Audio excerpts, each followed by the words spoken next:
CBS presents Our Miss Brooks, starring Eve Arden.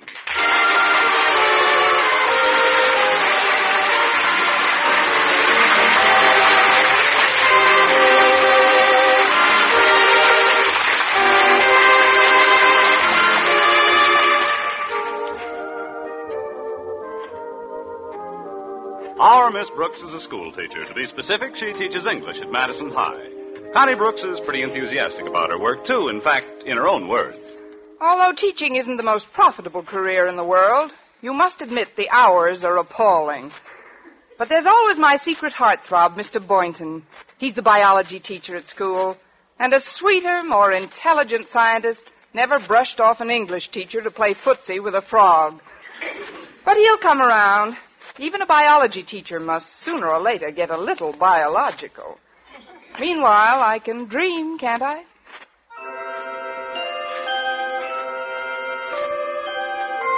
Yes, Connie Brooks can dream. Even now, she's in the middle of the sweetest dream of them all. The one that comes right before 7 a.m. Hold me closer, Mr. Boynton. There. Now kiss me. Oh, how does that make you feel? That's what it does to me, too.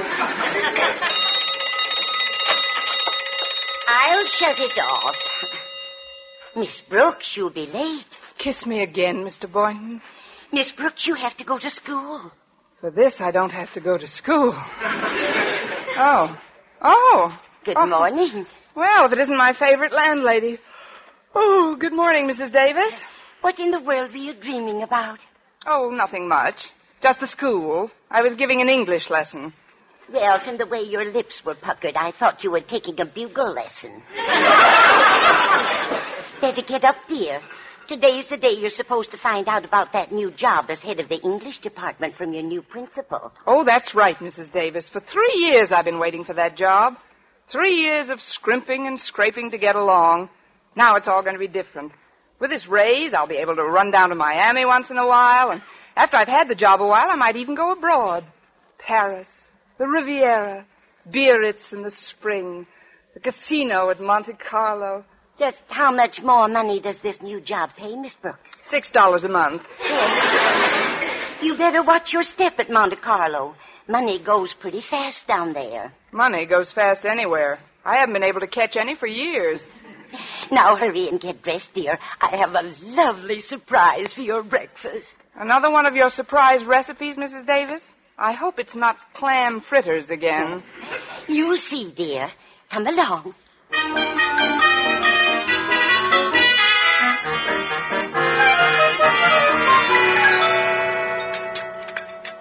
Here you are, dear. Here's your surprise. Armenian pancakes. They've been setting for 5 days. What else could they do? I mean in goat's milk.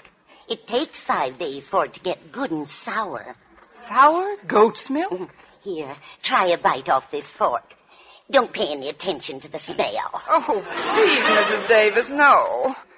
Well, just one bite. Tell the truth now. Aren't they delicious? I don't want to hurt your feelings, Mrs. Davis. But if I were the goat responsible for this concoction, I would hang myself by my own beard. If you don't mind, I'll have to pass up the pancakes. But, Miss Brooks, it's a crime to throw out these pancakes. What's the crime? Carrying concealed weapons? You've got to have some breakfast. Could I squeeze you a persimmon or two? No, thanks. I'll grab a kumquat on my way to work. Hey, it's funny Walter Denton isn't here yet. He knows I wanted to get to school a little early this morning and meet the new principal. Rather convenient to have one of your pupils drive you around. Yes, my Chevy's still in the shop. I had a little accident Saturday. I ran into a parked car. Oh, that's too bad. I hope you reported it to the police. I didn't have to. They were sitting in the car.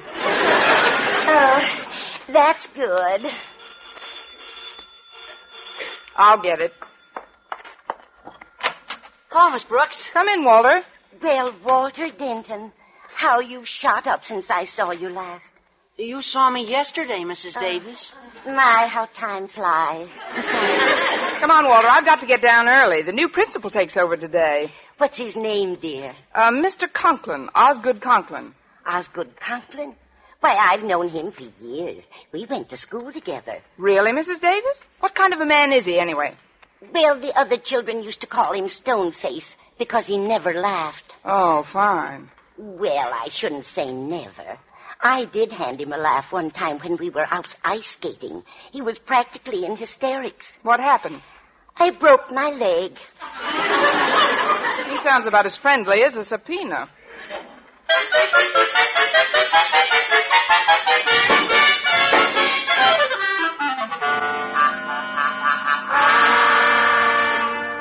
I'll correct any nonsense of this new school, Martha, or my name isn't Osgood Conklin. I've heard all about their lack of principle and discipline, and I won't have it. Do you hear? No one is going to interfere with my making Madison High a well-run school. No one. If anyone gets in my way, I'll crush them. Step on them like so many ants. Squash them. That's nice. Pass the marmalade, dear. And help yourself to some more toast. I hate toast. As I was saying, Martha, I'm sure that the faculty at Madison High is totally incompetent. Oh, please, Osgood, you mustn't let it irk you. Irk? Drink a little water, dear. It'll go away. No understanding, no cooperation. Nobody knows what a difficult job I'm faced with. It's awful. Awful. Please, Osgood, can't you talk without barking? Honestly, sometimes I think Prince is the only one who can really understand you. Prince? Don't mention that lazy mutt to me. Look at him over there. Dead to the world. Well, it's getting late. Now, where's my hat? Confound it, where's my hat? Please, dear, don't bark. I'm not barking, Martha. Once and for all, I don't bark. See? He does understand you. Now be sure to drive carefully on your way to school. Oh, don't tell me how to drive the car. I'm not, dear. It's just that after all the work you put in, polishing it on Sunday, I'd hate to see that. Stop worrying. I did the work, didn't I? Ah, look at her out there. Nothing takes a wax polish like a black touring car. Well, Osgood, you'd better get started. You don't want to set a bad example for your new teacher. I'll show them a thing or two. I'll show them. Oh, shut up, Prince. Goodbye, Martha.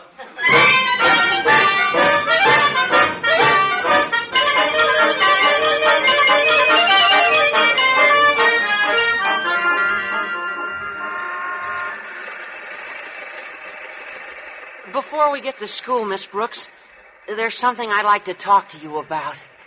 It's a girl. Naturally. Who is it this time, Walter? Well, she's the baker's daughter, Penelope Miller. When I kissed her for the first time the other night, I knew she was different. But, Walter, you've kissed a lot of girls. What's so different about Penelope Miller? She tastes like caraway seeds. Oh, grand. She's probably built like a pumpernickel. Now, look, Walter, I've got a lot on my mind today, what with trying to make a good impression on the new principal. Well, all I want you to do is help me write her a letter, Miss Brooks. You see, she doesn't think that I'm mental enough. I can't understand it. And I figured, well, you being an English teacher as well as a woman, well, you'd know how to make her think I was brainy. You know, intelligent. I hate to trade on just my sheer animal magnetism. You know what I mean? Well, you are a little beastly in spots, Walter. Don't blame yourself. Penelope just doesn't appreciate yet that a man is a thing to be treasured. When will she appreciate it? When she gets to be my age. Oh, I couldn't wait that long, Miss Brooks. What? Oh, I'm sorry, Miss Brooks. I guess I'm not very mental at that, but you will help me out, won't you? I'll come over to Mrs. Davis's tonight, and we'll write a letter together. What do you say? Well, I don't know, Walter. Walter, look out! That car! What car? That big black touring car! Big black touring car?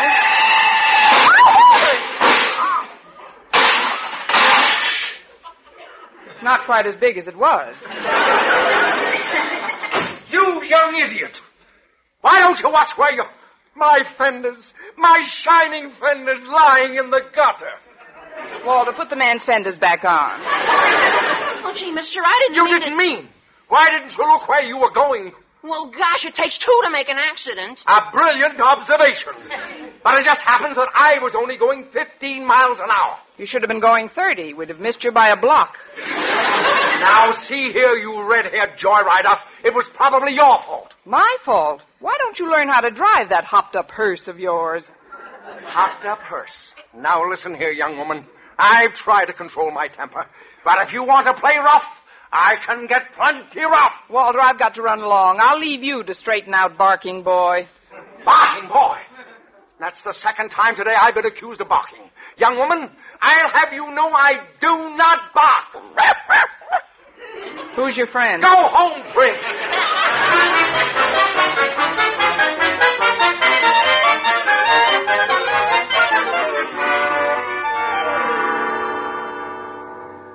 Well, classes haven't started yet. Let me see. Pick up my mail first, and then...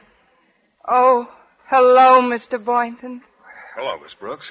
Isn't it a coincidence that we're in the same mailbox? Well, not an overwhelming coincidence. You see, your last name begins with the same letter mine does. Well, that's a start. You have such a quick mind, Mr. Boynton. Well, it is thorough. Personally, I think you tax it too much.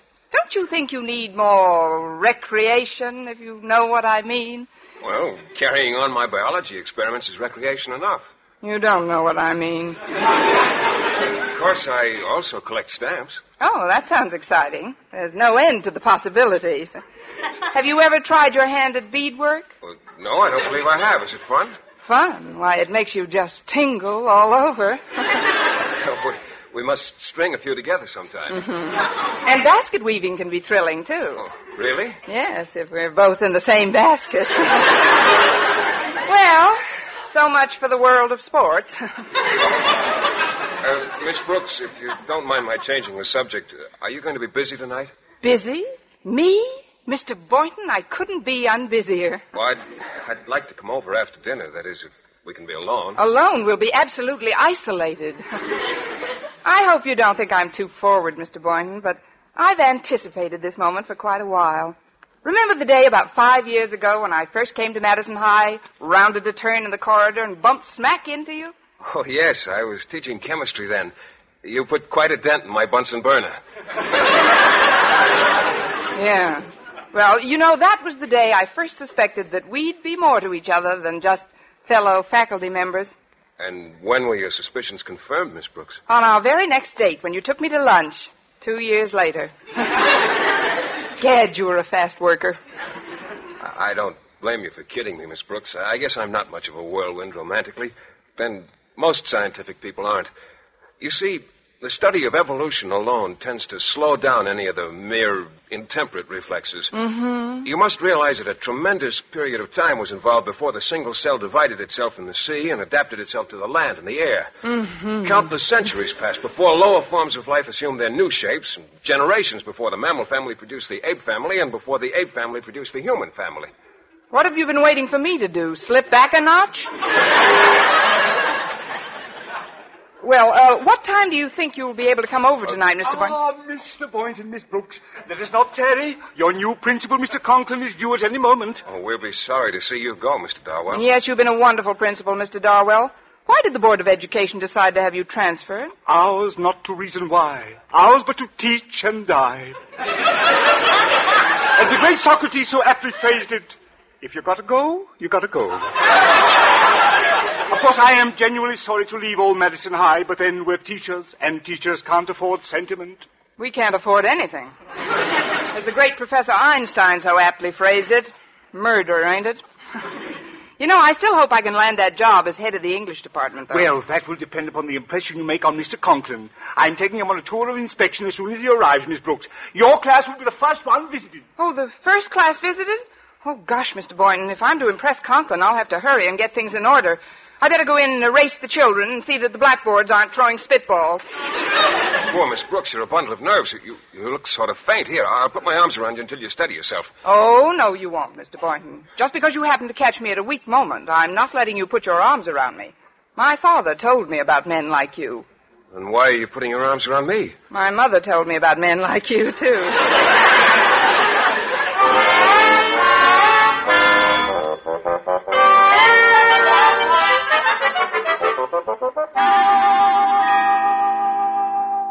All right now, class, please let me have your attention.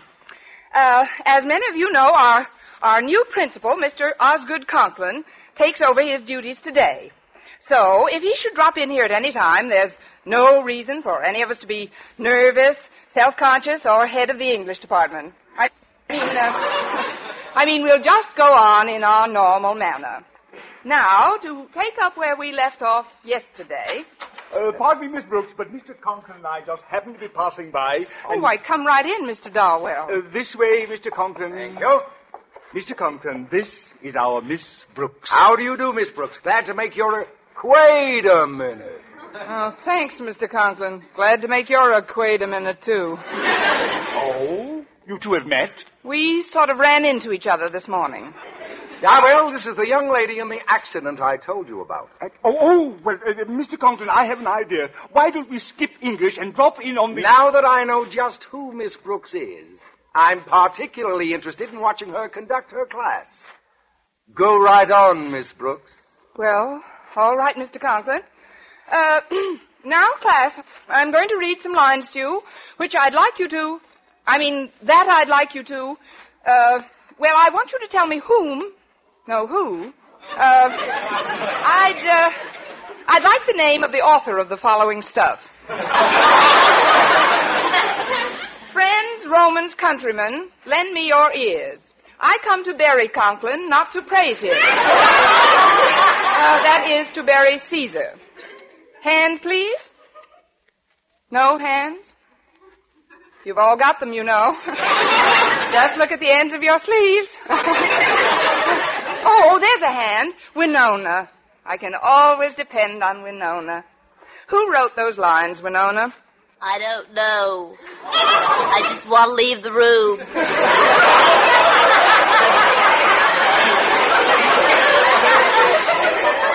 Never mind the blindfold, Captain. Just give me a cigarette.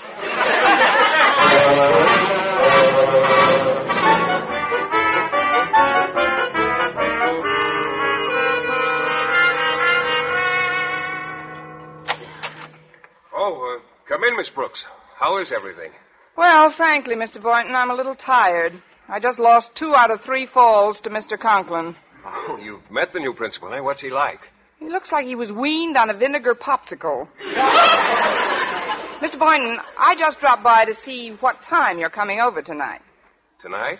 Yes, one of my students is stopping by for a few minutes. I promised to write an intellectual letter for him to a girlfriend he's trying to impress, Penelope Miller. Penelope Miller? Yes, she tastes like caraway seeds. If you could just let me know what time you're coming over. Well, I'm not sure about tonight at all right now. I'm quite worried about Violet. Violet? Yes, the white mouse I use in some of my experiments.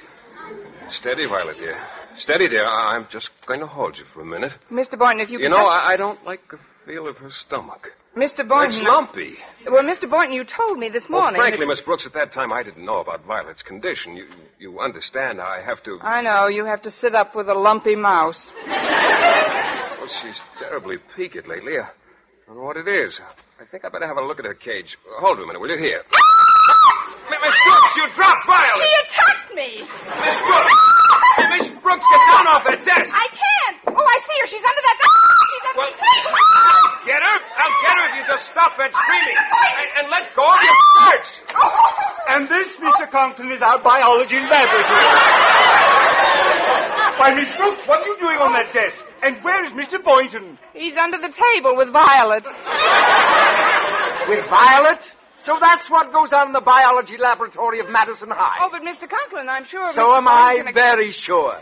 Come, Mr. Darwell. I'll be back when Violet is out from under the table. Oh, no. Oh, I've got her, Miss Brooks. Poor thing was scared to death. Here. And look at her. Isn't she sweet? Isn't Violet a beauty? She's ravishing. And may I tell you something else, Mr. Boynton? What's that? You make a lovely couple.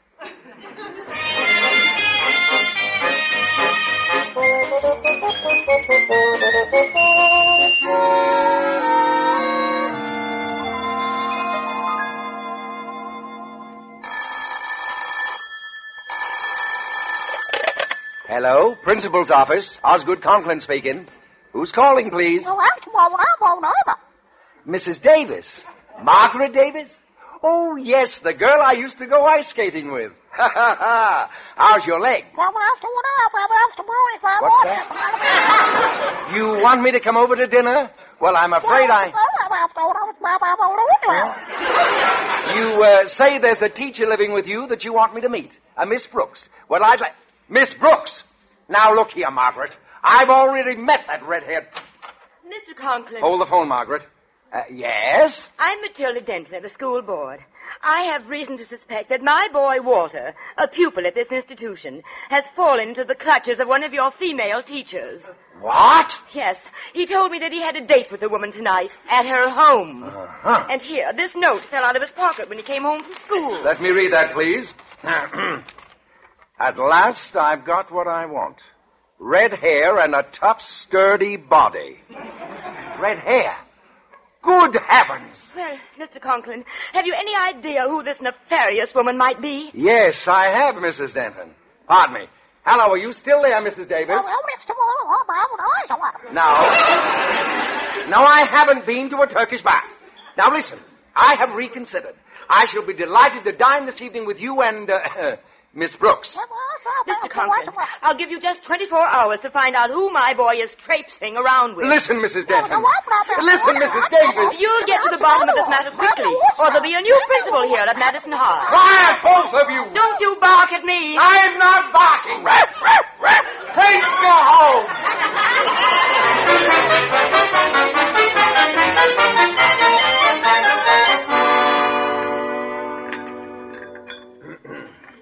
Well, Osgood, how did you like your dinner? Very interesting, Mrs. Davis. I've never tasted this kind of meat before. Just what is it? It's our usual Monday night supper. Seal burgers. I'll take these dishes into the kitchen and see about the coffee. I make Bulgarian coffee, you know. It's strained through a grapefruit rind. Now then, Miss Brooks, let's get right to the point, huh? What would you think of a teacher who would allow a student to become infatuated with her and then lead him on? I'd think she was pretty terrible, Mr. Conklin. Who's the teacher? Well, we haven't any positive proof, but the boy's name is Walter Denton. Well, I think they both ought to be arrested. Walter Denton? Yes, Miss Brooks. You can't deny that you were in the car with young Denton this morning? But he was just giving me a lift until my car is fixed. I never see the boy at any other time. Are you sure about that, Miss Brooks? Oh, I'm positive, Mr. Conklin. Must be my laundry. Your laundry at 8 p.m.? I deal with the owl laundry. They only come out at night. Excuse me, Mr. Conklin. I'll be back in a minute. All right, Miss Brooks. Hi, Miss Brooks. I keep you waiting? Yes, but not long enough. Look, Walter, would you come back some other time? Come on, let's get into the living No, room. Walter, no. I'm anxious to get that letter started. Oh, not so loud, Walter. Mr. Conklin is in the dining room. Oh, the new principal? Yes, and if he finds you here tonight, we'll both be out. No, good. We'll have our coffee in the living room. Hi, Margaret. Quick, Walter, hide. Get behind those curtains behind the window. Oh, yeah, but I'll explain later. Get in back of them. Who was it that rang, dear? Oh, it was just a wrong number, Mrs. Davis. On the doorbell?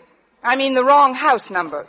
You seem quite nervous, dear. Oh, I'm all right. Oh, come and get some coffee. It'll calm you down. Thank you. The Bulgarians drink it flat on their back, you know. I'll be flat on my back any minute, and I wish I was in Bulgaria. Why, you're trembling like a leaf, Miss Brooks, and you're all flushed. Well, it is rather warm in here, don't you think? If it isn't too much trouble, Osgood, would you mind pulling back those curtains and opening the window? Oh, no, not the curtains. No trouble at all. I'd be only too happy to open the window. And I'll be only too happy to jump out of it. There we are. Well, where is he? What's become of him? What's become of who? Bobby Breen. He used to send me. Come on over to the couch, Connie. You're still overwrought. Well, thank you. Lay right down here, dear. Oh, no, I'll thank you. get you a pillow. You know, I keep pillows in the window seat just for emergencies. I always say you never know when you need them. Why, hello, Walter. Here you are, Miss Brooks. Just make yourself... Ow! Margaret, what's the matter? Walter Denton, come out of my window seat. Aha! Just as I thought. Miss Brooks, where are you going? I thought I'd run down to the Belgian Congo for the weekend. Sit down, Miss Brooks. Young man, what were you doing in that window seat? If you'll only give me a chance, Mr. Conklin, I can explain. Go ahead. What were you doing in there? Hiding. Walter, tell them just why you came here tonight. Well, I came here to see Miss Brooks. I thought we'd be alone. Oh, no. Well, she was only going to help me write a letter to my girlfriend. I see. Now, let's hear you explain this, Miss Brooks. Here, read this page from Walter's diary. Mine? What is this? At last I've got what I want. Red hair and what a tough, sturdy body. Walter! I wish everybody would stop saying Walter. Look, this isn't even my writing. Here, look at the other side. See, that's my biology notes from yesterday. I asked Mr. Boynton to loan me a piece of paper. Mr. Boynton wrote that? Miss Brooks, don't you get it? Get what? Red hair. It's you he's writing about. Mr. Boynton? Me? Just what he wanted? Tough and sturdy body. Well, I am strong. Surely you're not pleased, Miss Brooks. I'm not? I mean, I'm not. Oh, Mr. Boynton. I thought you said we were going to be alone, Miss Brooks. You too. What's happening around here? Haven't you heard? I've been made queen for a day. Boynton, I'd like to know whether you wrote this or not. Let me see it, sir. Yes, I wrote it. It was supposed to go into my diary. What's wrong with it anyway? She is strong, and I did work hard to get her. Oh, Mr. Boynton, please, not in front of everybody. It took 23 generations of crossbreeding to get a red-backed mouse like that. Red-backed mouse? Mouse? Amazing. Miss Brooks, I'm afraid I've done you a grave injustice. You most certainly have, Mr. Conklin. You've placed your own meaning on unfortunate incidents. But You've accused me of misconduct with no proof whatsoever. And you've acted in general like a narrow, bigoted, unfair person. But, Miss Brooks... Mr. Conklin, I never want to see or talk to you again as long as I live. Not even about the job as head of the English department? Mr. Conklin, I've done you a grave injustice. Let's sit down on the love seat and talk this thing over, yes. Huh? Well, we'll take it up first thing in the morning, Miss Brooks. I've got to be getting home now. Come on, Walter. We'll take the bus together. Oh, we don't have to take the bus, Mr. Conklin. I've got my car outside. Your car? After our collision this morning? Oh, after I left you, I hit another car and everything snapped back into place. Well, good night, all. Good night, Walter. Good night. Good night, Walter. Good night. Good night, Mr. Conklin. Good night, Mr. Conklin. Well, now there's just the three of us, Mr. Boynton. Mrs. Davis and you and I. Gee, it's a beautiful night. Look at that moonlight streaming through the windows. If one would take a hint, there'd just be two of us. Two of us and one sofa. I said if one would take a hint, there'd just be two of us.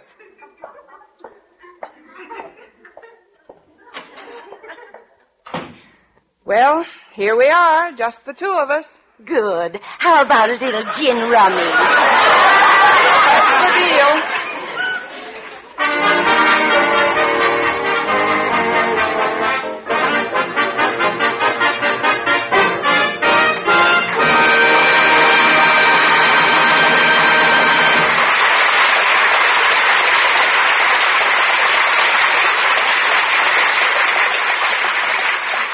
Well, I blitzed Mrs. Davis 3 across, but I'd rather have lost to Mr. Boynton.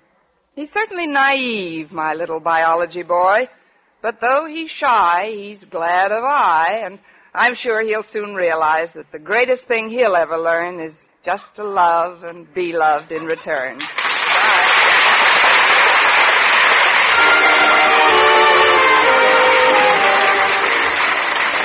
How often have you picked up a newspaper and read about an automobile accident? Chances are you think of accidents like that as always happening to someone else. If you could count on that, there'd be nothing for you to worry about. But chances are also that those very people you read about had the same feeling until something actually did happen to them. All it takes is that one brief moment of carelessness, but it can cause a lifetime of anguish. In almost every automobile accident, there are one or more violations of the law. Yet those laws are made specifically for the purpose of preventing accidents. Our Miss Brooks, starring Eve Arden, is produced and directed by Larry Burns. Tonight's script was written by Al Lewis with music by Wilbur Hatch. Next week at the same time, Columbia will again present another adventure in the far from placid life of our Miss Brooks, starring Eve Arden. Bob Stevenson speaking. This is CBS, the Columbia Broadcasting System.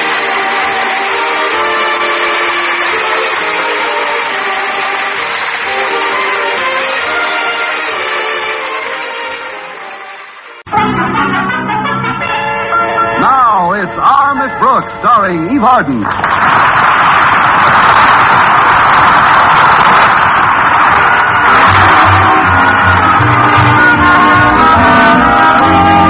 Miss Brooks, who teaches English at Madison High School, has been going with Philip Boynton for quite some time now. 6 years, to be exact.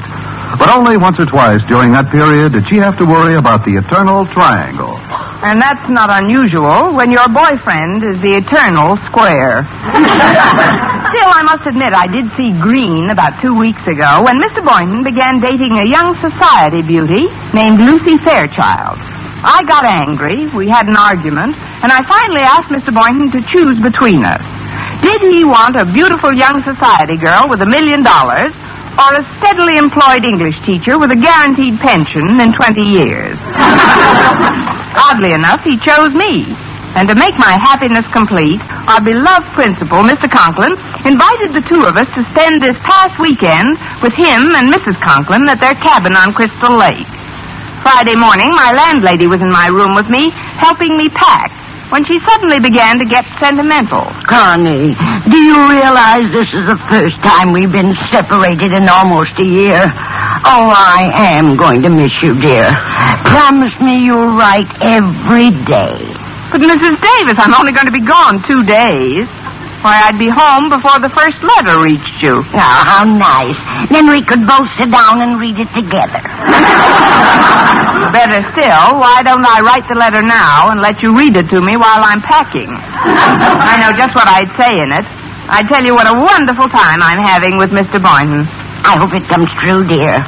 It's just too bad Osgood will be around to pester you two. You're not kidding. Ever since Mr. Conklin saved Mr. Stone by pulling him out of that open elevator shaft, he's been playing the hero role to the hilt. But to spend a weekend with Mr. Boynton, I can even bear Mr. Conklin. Connie, I know it's a touchy subject, but, well, has Mr. Boynton really given up that society girl? Oh, absolutely. Mr. Boynton is through with the Crepe Suzette's crowd. I think he realizes now that we donut dunkers were made for each other. Still, I wonder... Wonder what, Mrs. Davis? Well, it's probably just my imagination, but this whole thing reminds me of a book I read. Oh? You and Mr. Boynton going up to a lonely cabin in the woods. It's before the regular season opens, nobody around. He's torn between you and that society girl. He takes you out in a shaky rowboat. Connie, it's an American tragedy all over again. An American tragedy? Oh, Mrs. Davis, you certainly have an imagination. What an utterly fantastic thought. Oh, of course it is, dear. Of course it is. It's an utterly fantastic idea. Look, Mrs. Davis, for your information, Mr. Boynton has never even read an American tragedy. Now, let's just forget the whole thing. Oh, that's Walter to drive me to school. Come in, Walter. The door's open. Mrs. Davis, please, not a word to Walter about what we've been discussing, or I'll never hear the end of it. Honey, I give you my word, my lips are sealed. And you know when I give anyone my word, I could be drowning and pardon me, dear. Oh, good morning, Walter. And a good morning to the two fairest ladies of my acquaintance. Hey, it looks like you're practically all set for the big weekend, Miss Brooks. Yes, Walter. A mad, glorious weekend away from classrooms, books, and American-born students who refuse to learn the English language. Yeah, but you'll still have old Marblehead. You'll have Mr. Conklin with you. Harriet says that living with him these days is like living with a combination of John Wayne and Fearless Fosdick. Did you see the poem he wrote called Keep Your Head? It covers the entire school bulletin board. 32 stanzas. Did you read it, Miss Brooks? It's all about courage. I read it, Walter, and for the first time I was glad I was a coward. But Mr. Conklin, or no, Mr. Conklin, I'm looking forward to a wonderful weekend. Yeah, I don't blame you. You and Mr. Boynton away together in a lonely cabin in the woods before the regular season opens. Nobody near, no society girl around. Just the two of you out in the lake alone in Mr. Conklin's shaky rowboat. Hey, it's an American tragedy all over again. American tragedy. Why, Walter, that's the most fantastic thing I ever heard of. In the last 30 seconds. Actually, it's a perfectly ridiculous idea. Oh, I wasn't for a minute implying that such a thought would ever enter Mr. Boynton's head. Well, I'm glad of that. Now, just forget the whole thing. Only, why has he been reading that book for the past 3 weeks?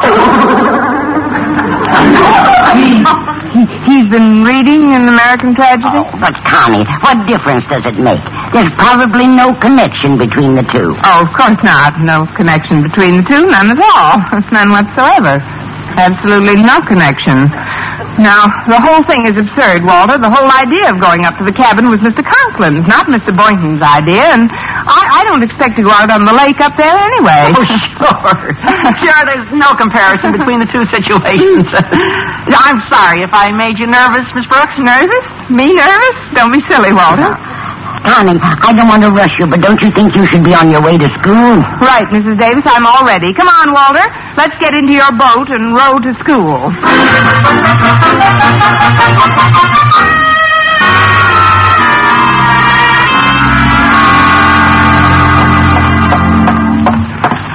Oh, good morning, Harriet. Oh, hi, Miss Brooks. Why so depressed this morning, dear? I just left Daddy's office. If you were just entering, you'd have an even better reason. Oh, honestly, since Daddy rescued Mr. Stone a few weeks ago, there's simply no living with him. Mother says she's heard so many stanzas of his poem, Keep Your Head, she's losing hers. Gosh, I certainly don't envy you being up at Crystal Lake with Daddy over the weekend. Well, with Mr. Boynton along to keep me company, I'm certain I'll manage. Oh, of course, it should be great for the two of you.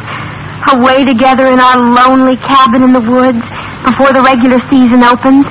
Nobody around for miles. That society girl forgotten. Just the two of you out on the lake alone in Daddy's wobbly rowboat. Harriet, I won't have you implying this is another American tragedy. But, Miss Brooks, I wasn't implying. You weren't? Of course not.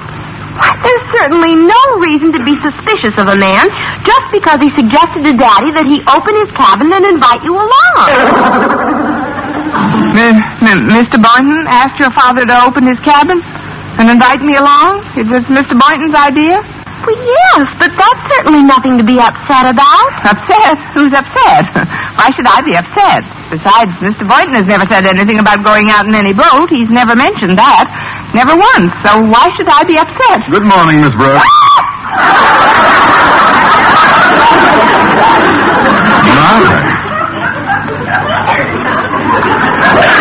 What did I do to deserve such a charming greeting?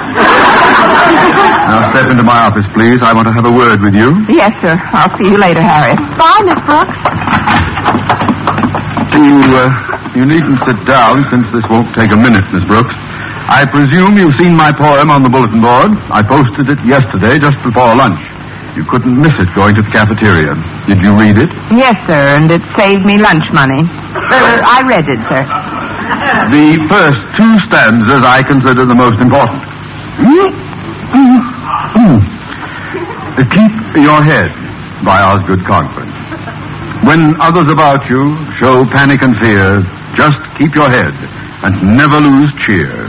The world makes room for the heart that is brave, so just keep your head. Ride the crest of the wave. Miss Brooks, tell me truthfully, have you ever heard anything so inspirational? Not since Casey at the bat. Now, on my desk this morning was this piece of paper, and on it is a dastardly satire some ignorant buffoon made of those precious verses. Go on and read it, Miss Brooks. When others about you show panic and fear, just keep your head like a good glass of beer. The world makes room for the heart that is brave, so just keep your head. You'll have something to shave. Who could have done this to me, Miss Brooks? Who could have played this ghastly trick on Osgood Conkling? Who? Miss Brooks, are you listening to me? Oh. Did you hear what I said? Oh, pardon me, Mr. Conklin. I really don't know who could have written it. Will you excuse me now, sir? I'm not myself today. I feel a little nervous. Oh, well, then this weekend with us up at the lake will do you good. You'll have plenty of opportunity to be alone with Mr. Boynton. You've always wanted that, haven't you? Yes, but not quite this way. That is, it should be nice, sir. It certainly should be for both of you. But something he asked me yesterday has me a little puzzled. Something he asked you? Yes. He asked me, did I have a good, strong rowboat? Good, strong rowboat. He asked you that? Well, when did he ask you that? Right after he asked me how deep the middle of the lake was. How deep the middle of the lake was? Well, yes. Looks like Mr. Boynton plans to drown you. Why, what's the matter, Miss Brooks? Where's your sense of humor? I was only joking. I'm certain such a delightful, hideous thought never entered Boynton's head. Oh, no, I'm certain it didn't, sir. Absolutely certain. Now, if you'll please excuse me. Miss Brooks, where are you going? Down to the pool to learn to swim.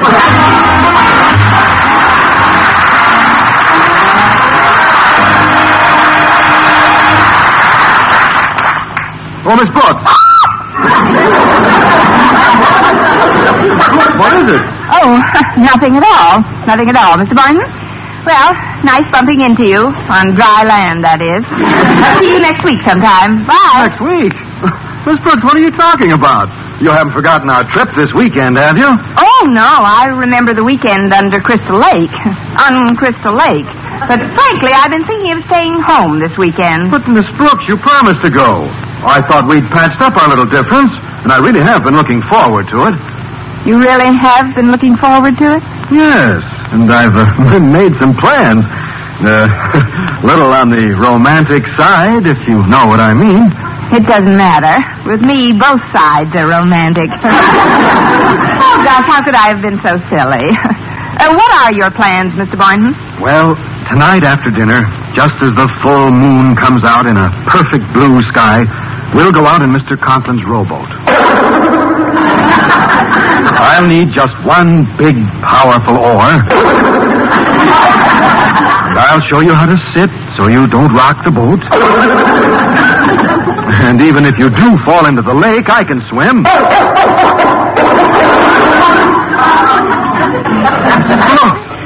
Why are you looking at me that way? What is it? Oh, I think I know what's bothering you.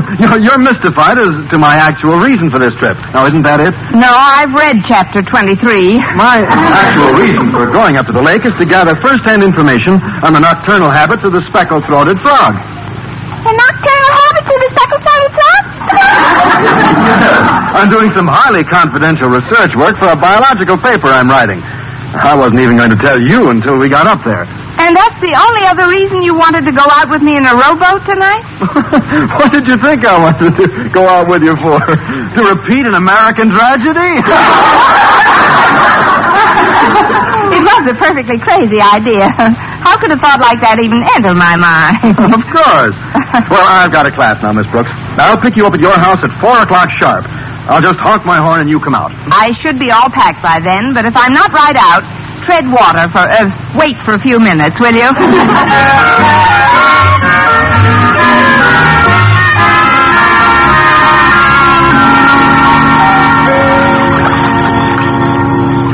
Osgood, ever since we arrived at the cabin 3 hours ago, you've been behaving ridiculously. Now come out of that rowboat this instant. Quiet, passion flower. Believe me, Boynton has gone completely berserk. Everything he's done so far clearly indicates he plans to marinate Miss Brooks tonight. Osgood, please stop hiding under that tarpaulin. They're bound to see you sooner or later. Believe me, Poopsie girl, your Osgood knows what he's doing. I've collected facts from Walter Dent and Harriet and Miss Brooks herself, and there's no question about it. Boynton plans to end his romantic obligations to Miss Brooks by bashing her over the skull and using her as bass bait. But I am going to save her. Save. Osgood, since you pulled Mr. Stone out of that elevator shaft and became a hero, you've been simply impossible. Now, please get out of that boat before they come down here. Worry not for your Osgood's safety, my pet. He knows how heroes are expected to act in emergencies, and he shall not be found wanting. The world makes room for the heart that is brave, so just keep your head. And you have something to shave.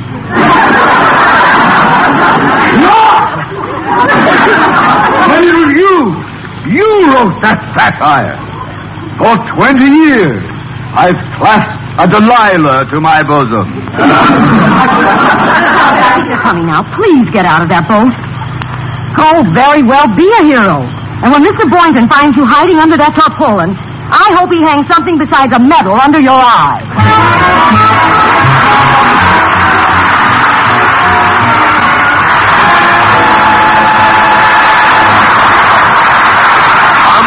We'll return in a moment. You know, being a good driver is more than just turning on the ignition and stepping on the gas. You have to know where you're going, look where you're going, and getting there depends on the brakes. Have you checked your brakes lately?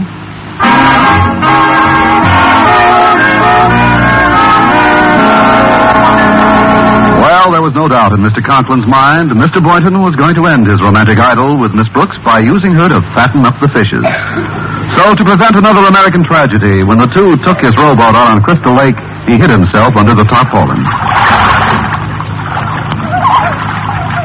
Oh, gosh, isn't it nice and peaceful out here on the lake, Mr. Boynton? Oh, it sure is, Miss Brooks. I wonder if you'd mind. That is, well, can I hold your hand? I doubt it. We're about 8 feet apart. You could sit closer. Why don't you sit on that tarpaulin? Oh, no, thanks. I tried it before, and I felt like I was sitting on a mass of whale blubber.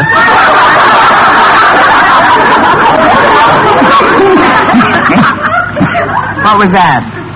Oh, probably the mating call of the speckled-throated bullfrog.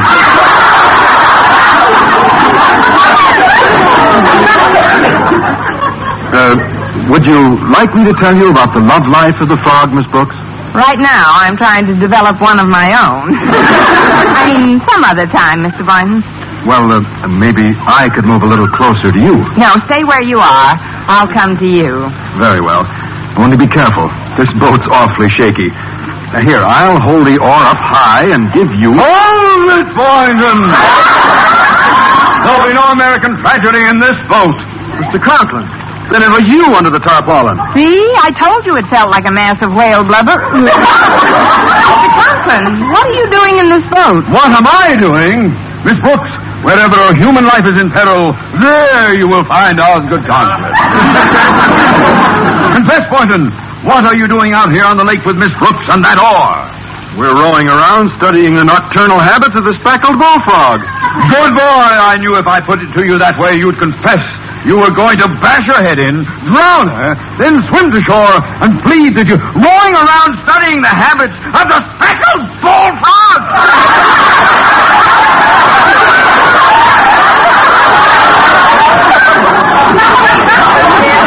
Back under the tarpaulin again? Mr. Conklin, I know it's bad news for you, but let's face it, Mr. Boynton was not trying to drown me. Not trying to drown you? But he can't do this to me. I mean, I worked so hard to be well, just to play it safe, Boynton, I'll take that oar. But, sir, this is preposterous. Nothing will happen in this boat as long as Osgood Conklin is here. That's just the trouble. Oh, but, sir... Very well, if you won't give it to me, I'll have to wrest it from you. Release that oar, Boynton! Oh, good gosh, there goes our only oar. Oh, we'll never find it in the dark. Our only oar? Yes, and heaven knows where we are on this lake. We've been drifting for an hour. We're probably miles from land by now. How are we going to get back without an oar? Sir, frankly, I'm worried, too. There's no one else on this lake. Who knows how long we'll be out here? And why are we all so nervous? True, this is a period of crisis, but luckily you have Osgood Conklin aboard. I shall be your captain. We're dead. What Mr. Boynton said is right, sir. It might be days before we're rescued. There's nothing to eat in the boat. With a little ingenuity, Boynton, we'll find something to eat. Don't look at me, sir. I'm indigestible. But first, I'll run this ship the way it should be run. Mr. Boynton, you will sit fore and keep a sharp lookout for smoke on the horizon. Miss Brooks, you may sit aft and troll for small fish with a bobby pin tied on a shoelace. I I shall sit here and steer the boat manually using that good old North Star as my guide. But, sir, that's the moon you're pointing at. And I thought it seemed a rather odd shape for a star. Let's try to get organized, shall we? Clear thinking is the ticket. Lacking an oar, we shall need to improvise a sail immediately. I'll need some large white garment. Miss Brooks? You won't get a stitch from me. Well, then, Boynton, I suggest we use your shirt as a sail. Second the motion. And let's throw in his undershirt, too, sir. His shirt ought to do nicely. Oh, sir, can't we wait until morning for all this? You'll obey orders, Boynton, while I am captain of this ship. Below, sir. We can dispense with your levity, Miss Brooks. And now, before anything else, as a source of hope and inspiration, let us all bow our heads and prayerfully intone the first verse of my poem, Keep Your Head. By Osgood Conklin. Why not let me try to swim to shore for help, sir? But, Miss Brooks, you can't swim. Well, there's no time like the present to learn. Say, am I imagining things, or is this boat sinking? Sinking? Holy cow, you're right. There's a leak. A leak? Where? Good grief! Water's coming in. There is a leak. The boat's sinking. I can't swim. I don't think this boat can last 5 minutes the way the water's coming in. Maybe much less. Well, keep your head, Boynton. Don't get panicky. Don't get panicky, boy. You'll need all your head. All of it, every ounce of it. Just hold me ashore. Oh, you ashore? What about me, sir? I can't swim either. And you know the tradition of the sea. The captain goes down with his ship. Not in the ship! Grab my hair, Boynton. Don't just sit there. Keep a clear head, boy. Clear. Here, grab my arm. Which arm do you want? Take your choice. Either... Oh, help me, Boynton. Help me! Steady, sir. Let's not lose our heads. Just think of your poem, sir. When others about you show panic and fear. Oh, stop that idiotic balderdash! Now help me, Boynton. I have a wife and family. Miss Brooks has no wife. Nothing. Oh, save me, Boynton.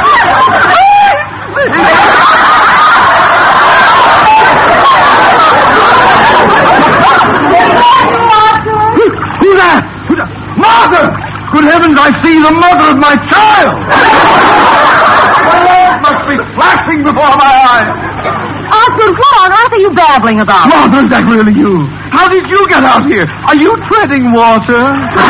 What for? The lake is only 3 feet deep here. Shouting, so I put on your hip boots and waded out. It's only 3 feet deep here? Now will you let the women and children go first? Mrs. Conklin, just where are we now? Oh, the cabin is just around the bend, Mr. Boynton. Now, Osgood, will you kindly explain just why my big hero suddenly went to pieces? Went to pieces? Why, Martha, what a fantastic idea. Oh, I will admit I was a little upset, but it was more for the safety of Mr. Boynton and Miss Brooks than myself. My first concern was for their safety. Isn't that so, Miss Brooks? Well, what do you say, Miss Brooks? The next time you run Mr. Conklin's bath, be sure you throw in a life preserver.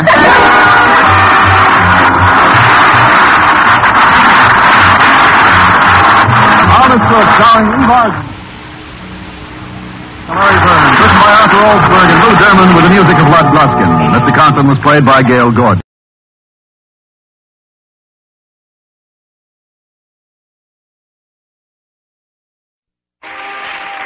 Our Miss Brooks teaches English at Madison High School. She's very fond of her pupils, and they're very fond of her.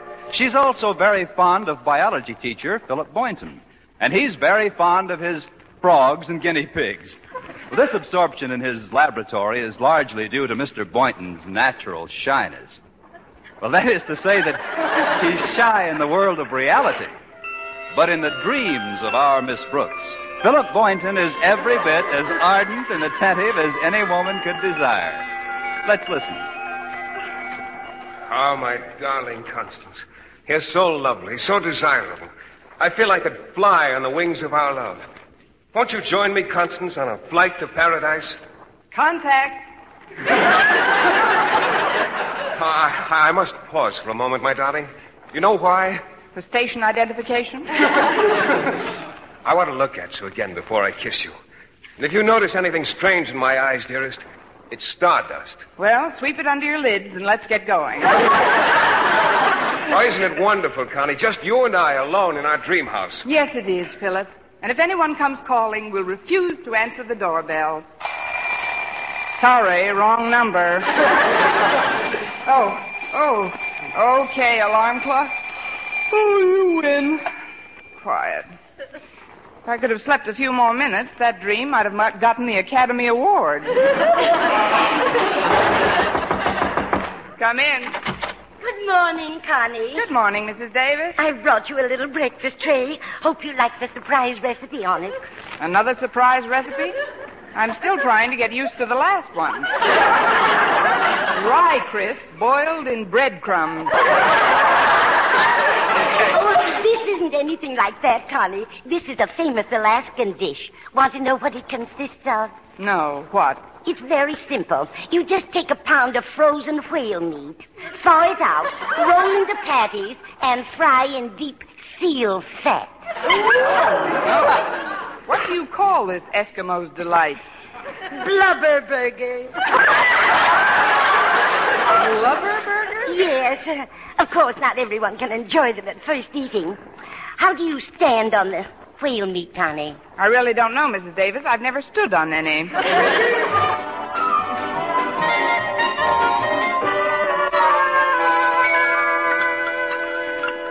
It was nice of you to bring a tray into my room, Mrs. Davis, but I'd rather have breakfast out here in the dinette with you. Oh, thank you, Connie. But you haven't had a thing but a glass of milk. I know. You can't fry that. That is, I didn't feel very hungry. Oh, that's too bad. Today of all days. What's so special about today? Don't you know? Let's see. Oh, certainly. Yesterday was payday, so today must be rent day. What do I owe you, Mrs. Davis? I'm not worried about the rent, Connie, although I could use a small loan. How much?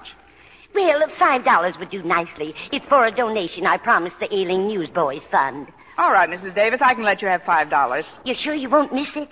No, I won't miss it. The people I owe the payment on my car might miss it, but I'll take care of that later.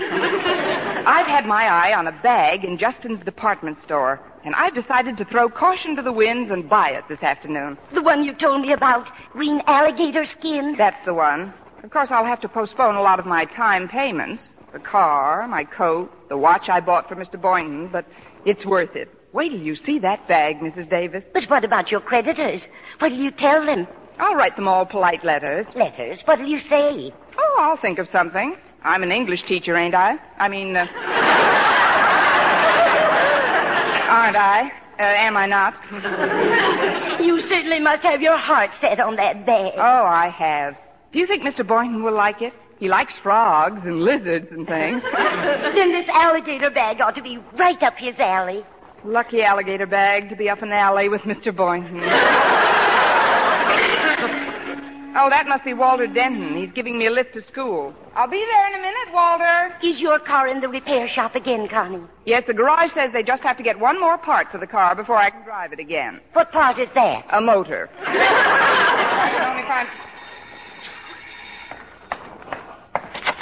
Hello, Walter. Come in. Thanks, Miss Brooks. I just came in to tell you to be sure and bring a coat with you this morning. It's colder than a school teacher's heart out. I mean, some school teachers' hearts, Miss Brooks. You're a warm one. Thanks, Walter. You can butter me up on the way to school. I'll go get a coat. I'll just be a few minutes.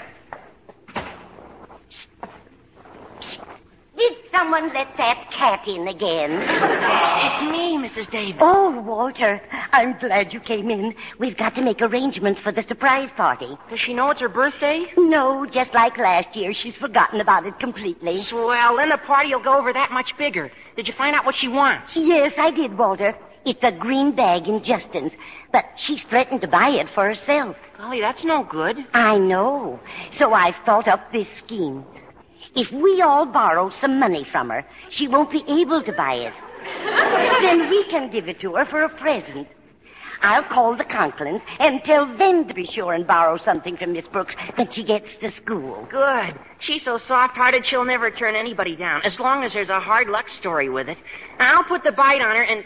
I'll borrow something on our way to school. Here she comes. I'll go back into the kitchen. I don't want her to think we've been conspiring. Okay, Mrs. Davis. Well, that wasn't such a long wait, was it, Walter? Oh, not at all, Miss Brooks. Gosh, that's a nice coat. Well, when did you buy that? Within the next 18 months. Let's hurry, Walter. I couldn't touch a morsel of Mrs. Davis's breakfast. I'd like to get a bite on our way. Don't worry, you will.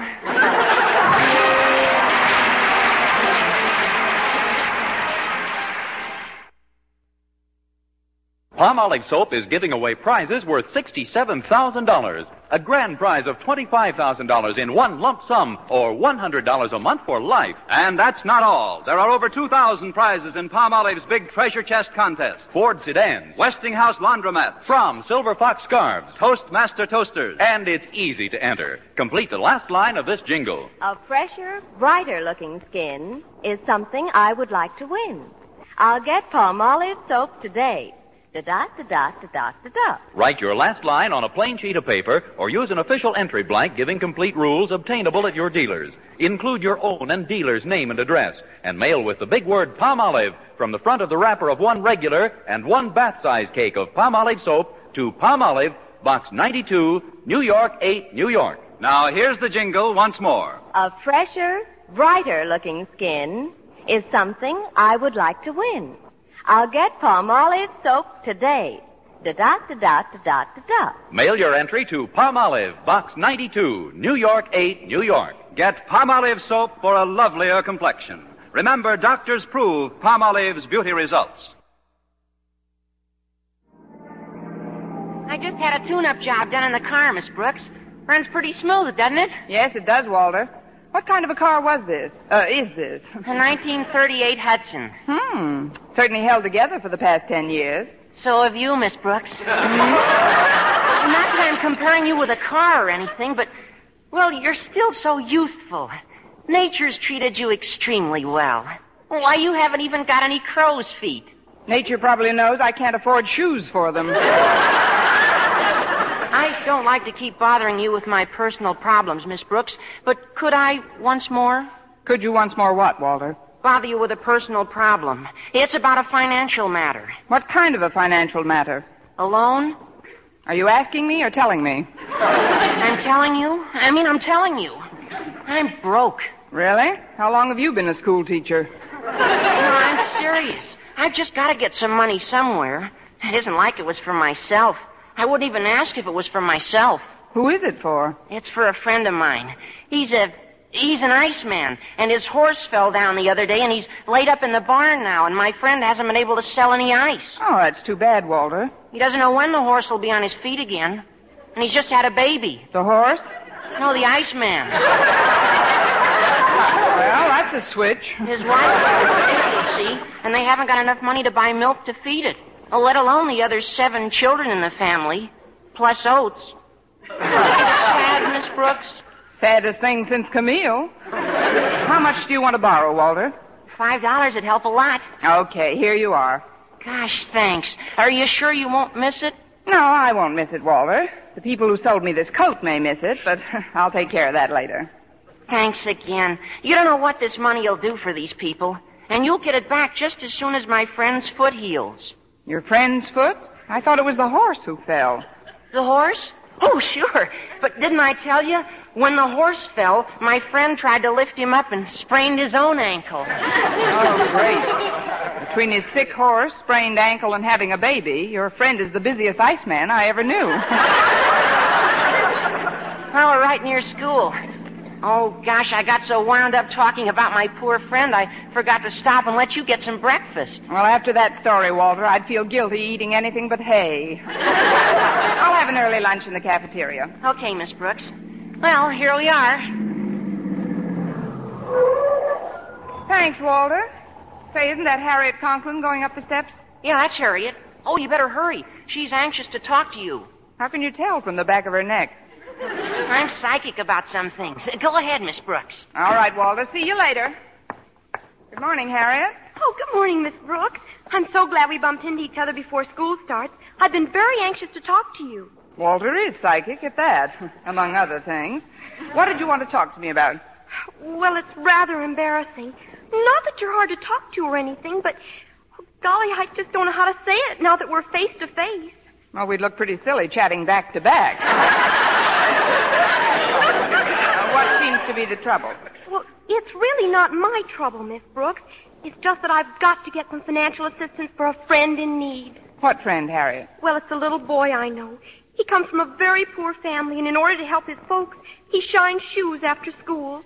Now, he's got a little dog that helped him get his business started. What did he do, put up the money? No, Miss Brooks. He used to do tricks and attract customers. But just the other day, he fell down and hurt his foot.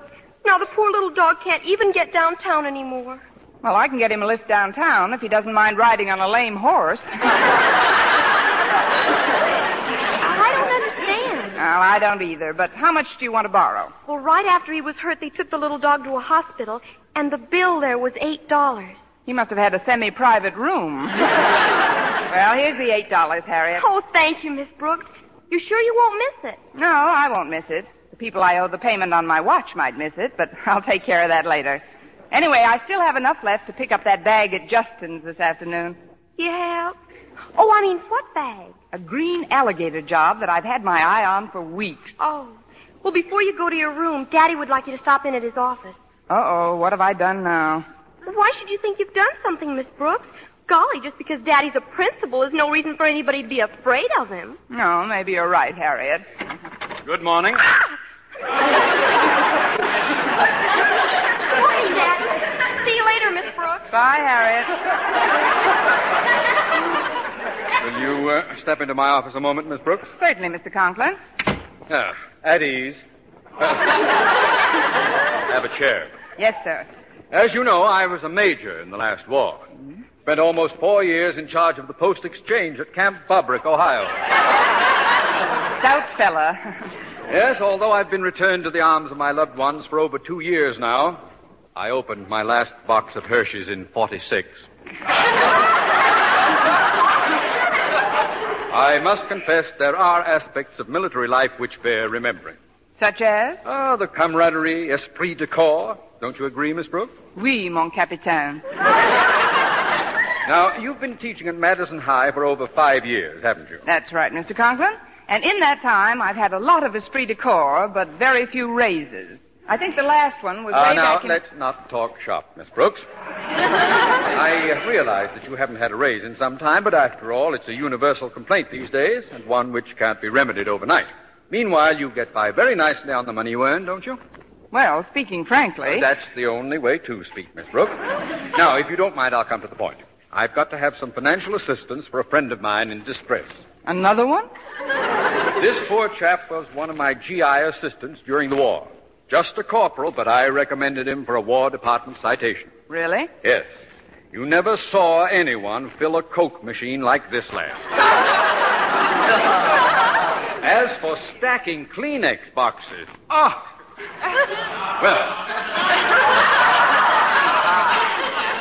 after the war, he got married and started to raise a family. That was 3 years ago, but luck didn't favor this boy. He lost one job after another. Things went from bad to worse. You mean he became a teacher? No laughing matter, Miss Brooks. He's just written me that his wife is going to have another baby.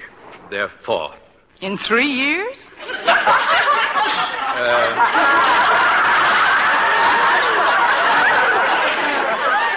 There's a set of twins. In any event, he's desperate. He can't even afford a hospital room for his wife. Well, I know where there's a semi-private room if she doesn't mind dogs. I mean, how much would you like to borrow, Mr. Conklin? Well, I've asked many of my friends for $5 or $10. I see. Well, I get But that. you're such an old friend, Miss Brooks, I feel that I can ask you for $15. Before our friendship gets any older, here's the $15. Oh, thank you, Miss Brooks. You're sure you won't miss it? No, I won't miss it. The people I owe a repair bill on my car might miss it, but I'll take care of that later. Very well. That'll be all then. Dismissed.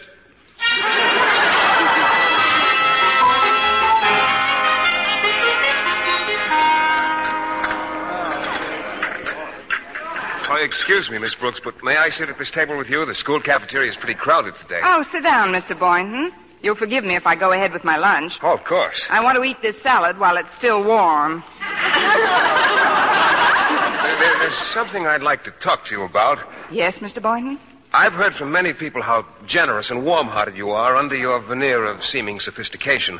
Of course, I've always known that you're true blue, a 100% human being, deep down below the surface. Why, Mr. Boynton, you've been peeking at my x-rays. I'm serious. I know that I can appeal to you for assistance without fear of embarrassment. And I know when you hear my story, you'll want to help. Et tu, Boynton? Well, what's your story? Well, I have this friend who's also a biologist. From a poor family? No, his family's very wealthy, as a matter of fact. But he's married and has 7 children and 1 on the way. No, he's a single chap. But he's got a bad sickness. No, he's in the pink of condition. Oh, wait a minute, I know. His little puppy broke its leg. Oh, he hasn't any puppy, but his Great Dane just won a blue ribbon. Wrong again. But give that lady a box of Red Heart and 2 tickets to next week's flea circus. Look, Mr. Boynton, I'll bet your friend's horse is so lame he can't even ride him to work, Well, my friend drives a Cadillac. Look, if you'll just let me finish, I'll be as brief as possible. You see, he's leaving town, and he's got about 30 white mice and frogs that he wants to give me. Oh, so that's it. They're sick. Oh, no, not at all. They're wonderful specimens. But they're orphans. Please, Miss Brooks, what I'm trying to tell you is that I'll need about $20 for the added equipment it'll require to house them. Oh, well, why didn't you say so? Here, Mr. Boynton, here's $18. It's all I have left. Let a couple of the mice double up. Thank you, Miss Brooks. I certainly appreciate this, but are you sure you won't miss it? No, I won't miss it. The people I owe the payments on my car, watch, and coat might miss it, but I'll take care of that later. There's only one thing that's not going to be put off, Mr. Boynton. Oh, what's that? A green alligator bag I've got my deep down underneath little warm heart set on. My first stop after school will be the nearest bank that lends money.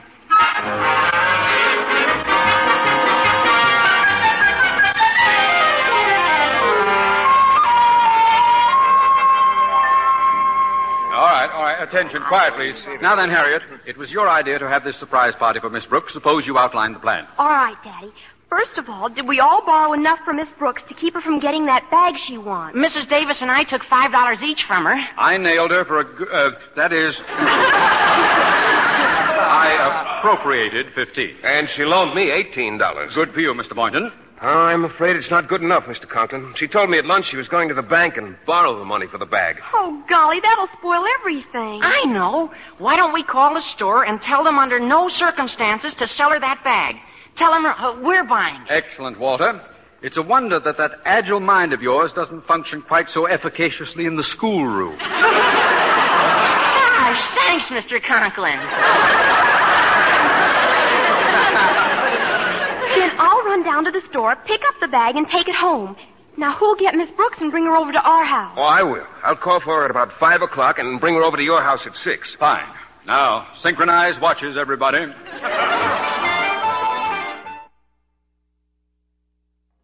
Let's see, confidential loan department. This is it.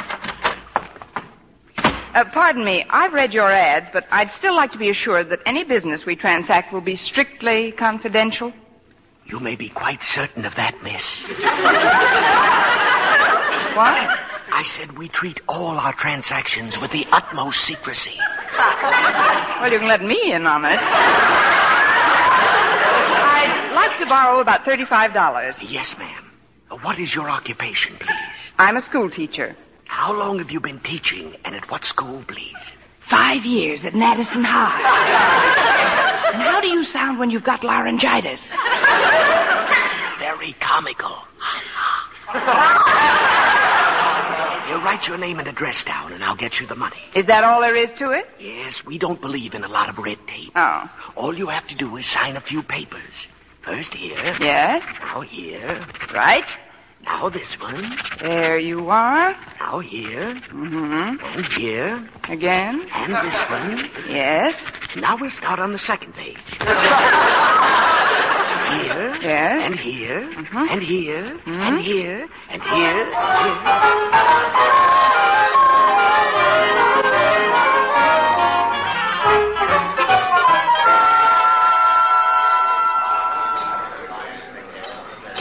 help you, madam? It's Miss Brooks. I'd like to see an item your department has been featuring in your window display. What item is that, Miss Brooks? It's a green alligator. What? A green alligator. I've seen it in your window every day for weeks now. Have you ever heard of Alcoholics Anonymous? Do you mean to tell me you don't know what I'm talking about? Oh, not at all, Miss Brooks. You know you don't know what you're talking about, don't you? Or do you? Of course I do. Let's start all over again. There's a purse made of green alligator skin that's been in your window. Oh, that thing. Oh, you wouldn't want to own that. Why, it wouldn't do a thing for you. It wouldn't have to. I've got a job. May I see it, please? Funny thing about that model, I sold the last one not a half hour ago to, Miss H. Conklin, I believe. Well, couldn't you get one just like it if I... H. Conklin? That's Harriet. Why, that little demon. Maybe if I get her another bag, she'll trade me the green one. No, she wears a lot of green. Besides, she has alligator shoes, too. Well, I might as well go over to her house and see what I can do anyway. I didn't mean to eavesdrop on your monologue. But, H. Conklin won't be home for a while. She said she had a lot of shopping to do. And then she's going to get a manicure at Antoine's. Well, I'll go to her house and wait. Thank you, and good day, J. Edgar Hoover.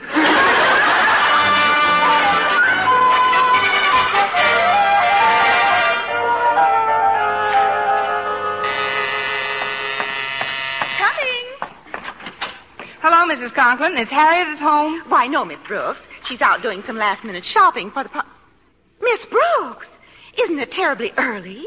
I mean, with the days getting shorter all the time, it seems like about 5 o'clock. It is 5 o'clock. May I come in, Mrs. Conklin? Oh, of course. Who's that at the door, Martha? Oh, it's you, Miss Brooks. Hello, Mr. Conklin. Martha, did Harriet get back with all... Miss Brooks! Isn't it a little early? I mean, it only seems like 5 o'clock. 5-1. Here in the living room a minute, Miss Brooks. Osgood, I'd like to talk to you. Yes, yes. Will you excuse us, please, Miss Brooks? Surely. What happened? Why did that so early? Well, I don't know what it was. Somebody must have slipped up. That's all I gotta say. I wonder if they've had a confidential loan lately. I'll be right there. Hello, Walter. Hello, Mrs. Conklin. I got all this stuff. Funny hats, noisemakers, confetti, and streamers. Oh, come on in the living room and we'll start decorating the place. But, Walter, look who's here, Walter. Hi, Miss Brooks. Hi, Walter. Now, we'll take the streamers and we'll start in this corner of the room and we'll... Miss Brooks! When you hear the tone, the time will be 5-2. This one's on me.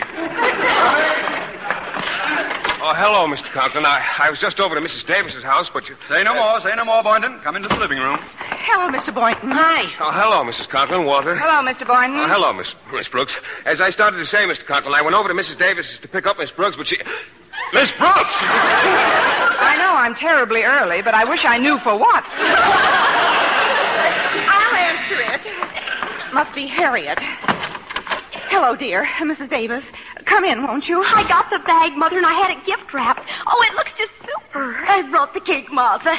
Well, hello, everybody. Hello, Mrs. Davis. Harriet. Hello, Miss Brooks. Well, there's nothing else we can do now but wait. Miss Brooks! Somebody says Miss Brooks once more. I'm going to change my name to Lucy Pumpernickel. Well, I guess the cat's out of the bag now. We might as well tell her. Miss Brooks, this little gathering is in honor of your birthday. My birthday? How do you like that? I forgot it again. Miss Brooks, as a token of our esteem and affection, may we present you with this little gift. Go on, Miss Brooks. Open it. The gift is something you wanted for a long time, Connie. Oh, the green alligator bag. So that's why everybody borrowed money from me today. That's right. We didn't want you to get it for yourself. Well, this is certainly the nicest present anybody ever bought me, with or without my money. Oh, we didn't get this with your money, Miss Brooks. Look inside the purse. Why? Oh, what's this? 5, 10, 20? It's all here. That's right, Miss Brooks. Well, now that we all know it's your birthday, suppose you tell us how old you are. Happy birthday to me. Happy birthday to me. Happy birthday, our Miss Brooks. Happy birthday to you.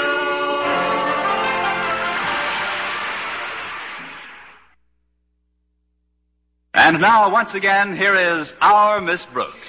So you see, I won't need the $35 I borrowed from you people yesterday. Here it is. Fine. The interest is practically nothing. Oh, that's nice. May I have a receipt, please? Of course. Just sign here. Yes.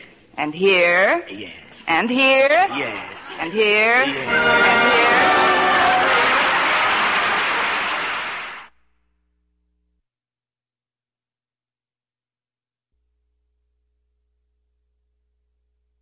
Dream girl, beautiful luster cream girl. Tonight, you can see this come true, revealed by a luster cream shampoo. You'll see your hair lovelier, your wave or curls softer, more glamorous, easy to do quickly. Even in hardest water, luster cream shampoo leaves hair 3 ways lovelier. Fragrantly clean, easier to manage, brilliant with sheen. Don't wait. Tonight, use luster cream shampoo. Not a soap, not a liquid, but a dainty magical cream.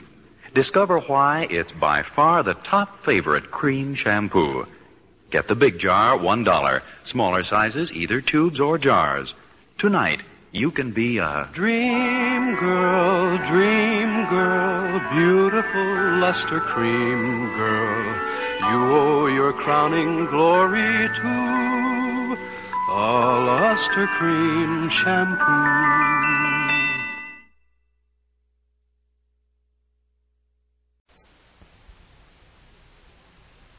Palmolive Soap, your beauty hope, and Luster Cream Shampoo for soft, glamorous dream girl hair bring you Our Miss Brooks, starring Eve Arden.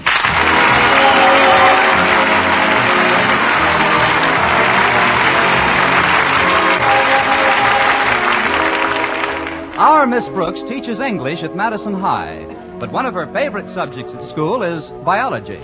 Or to be completely honest about it, biology teacher Philip Boynton. He's tall, dark, handsome, and painfully timid. But Connie Brooks is still hopeful. In her own words, I'm still hopeful that he'll look up from his experiments one day and decide that I compare favorably with some of his higher-type frogs. Somehow I feel that if I could just be alone with him a few hours, he wouldn't mind my not being wart green. It looked like last Saturday was going to be the day. I was thinking about my plans when my landlady, Mrs. Margaret Davis, obeyed my instructions to wake me at 8:30. Connie, wake up, Connie. It's 8:30. Oh, come in, Mrs. Davis. Good morning, Connie. How did you sleep? Pretty well, Mrs. Davis. How about you? Well, I wasn't going to mention it, but now that you ask, my insomnia's got me a little worried. You see, for the past 3 nights, I've gone to bed at 9:30 and slept right through the night. Well, what's wrong with that? I missed the sleeping pill I'm supposed to take at 10. But I guess I'll be all right. Tell me, Connie, why did you leave me a note to wake you? What happened to your alarm clock? Oh, it met with an accident yesterday morning. What kind of an accident? I threw it in the bathtub and stamped on it. Thanks for getting me up, though. I've got to be down at Carney's repair shop at 10. That's when they promised my car would be ready. Oh, goodness, it's about time. How long has your car been in that repair shop, Connie?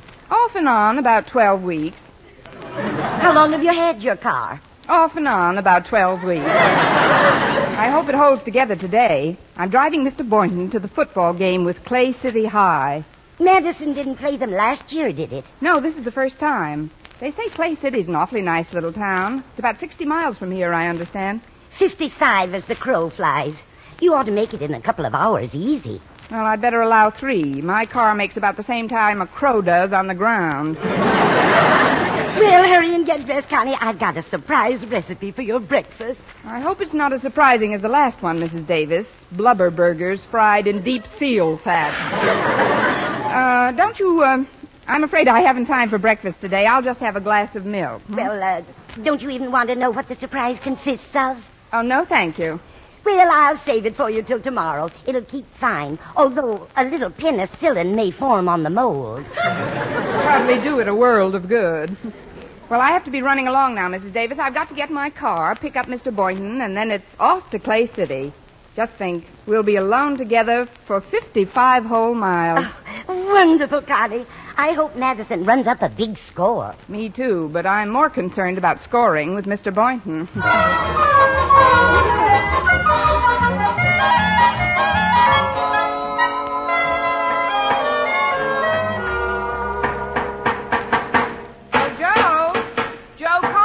I'll be with you in a minute, Miss Brooks. I just want to finish this fender here. That finished it. Is my car ready, Joe? Your car? Mm-hmm. Let's see. What did you bring it in for last? One of the headlights needed a new bulb. Oh, yes. Step into the office here a minute, will you? I'll get the sheet on that car. Have a seat, Miss Brooks. Thank you. Should be right here in the desk. Was that a Nash, Miss Brooks? 1935 convertible? Yes, a late 35. Though it wasn't a convertible until I tried to go through a railroad crossing with the bars down. Oh, yes, here we are. You say one of the headlights needed a new bulb? That's what you told me. Funny, our mechanic found quite a bit of other work to do on the car. What other work? Well, your spark plugs were shot, so he replaced them, and the points were practically gone. Where to? Your valves needed grinding, and the wheels were way out of line. Of course, that could have been caused by the warped axle.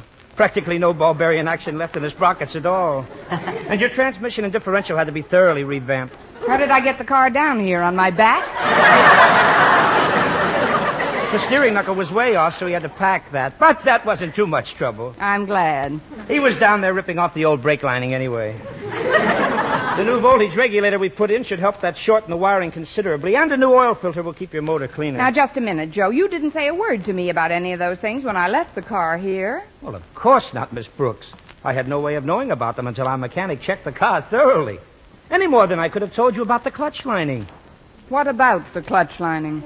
Let's not speak ill of the dead. It was shredded.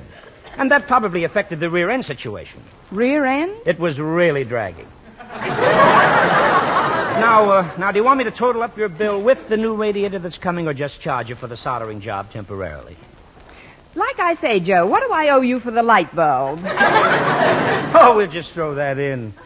And please don't feel that we invented any of these difficulties, Miss Brooks. Every item on your bill was strictly legitimate.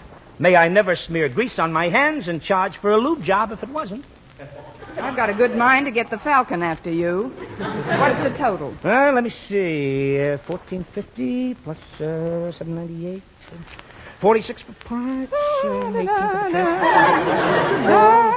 $9 for the distributor of the crown. $6 for the crown.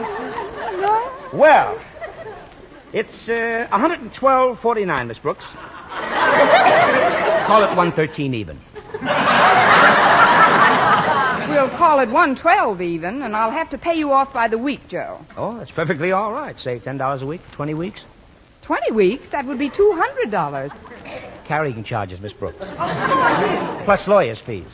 Lawyer's fees? Well, sure, you're a school teacher, aren't you? Yes. Well, you couldn't keep paying $10 a week out of your salary. A lawsuit's inevitable. Well, if I can't make the payments, I'll sell you the car. Are you kidding? With the repair work this heap needs, I wouldn't give you $100 for it. Look, I've got to have the car today, Joe. I'm driving Mr. Boynton to Clay City to see our football team play. Now, what would it cost me if you put back the shredded clutch lining and the gone points? Well, never mind. Never mind that, Miss Brooks. How much cash have you got on you? Well, I got paid yesterday and just took care of my rent and a few small bills, so I've still got about $19. We'll take it. I believe in one price. You say $19, I say $19. Hand it over. Here you are. And Mother will be happy to know you let me keep my locket. On to Mr. Boynton.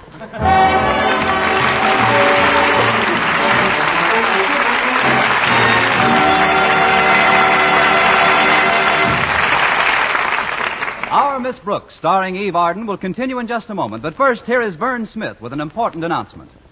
Palmolive Soap is giving away prizes worth $67,000. A grand prize of $25,000 in one lump sum, or $100 a month for life. And that's not all. There are over 2,000 prizes in Palmolive's big treasure chest contest. Ford sedans, Westinghouse laundromats, Fromm Silver Fox scarves, Toastmaster toasters. And it's easy to enter. Complete the last line of this jingle. A fresher, brighter-looking skin is something I would like to win. I'll get Palmolive soap today. Da-da-da-da-da-da-da. Write your last line on a plain sheet of paper or use an official entry blank giving complete rules obtainable at your dealers. Include your own and dealer's name and address. And mail with the big word Palmolive from the front of the wrapper of one regular and one bath-size cake of Palmolive soap to Palmolive, Box 92, New York 8, New York. Now, here's the jingle once more. A fresher, brighter-looking skin is something I would like to win. I'll get Palmolive soap today. Da-da-da-da-da-da-da. Mail your entry to Palmolive, Box 92, New York 8, New York. But hurry, contest closes soon. Get Palmolive soap for a lovelier complexion. Remember, doctors prove Palmolive's beauty results.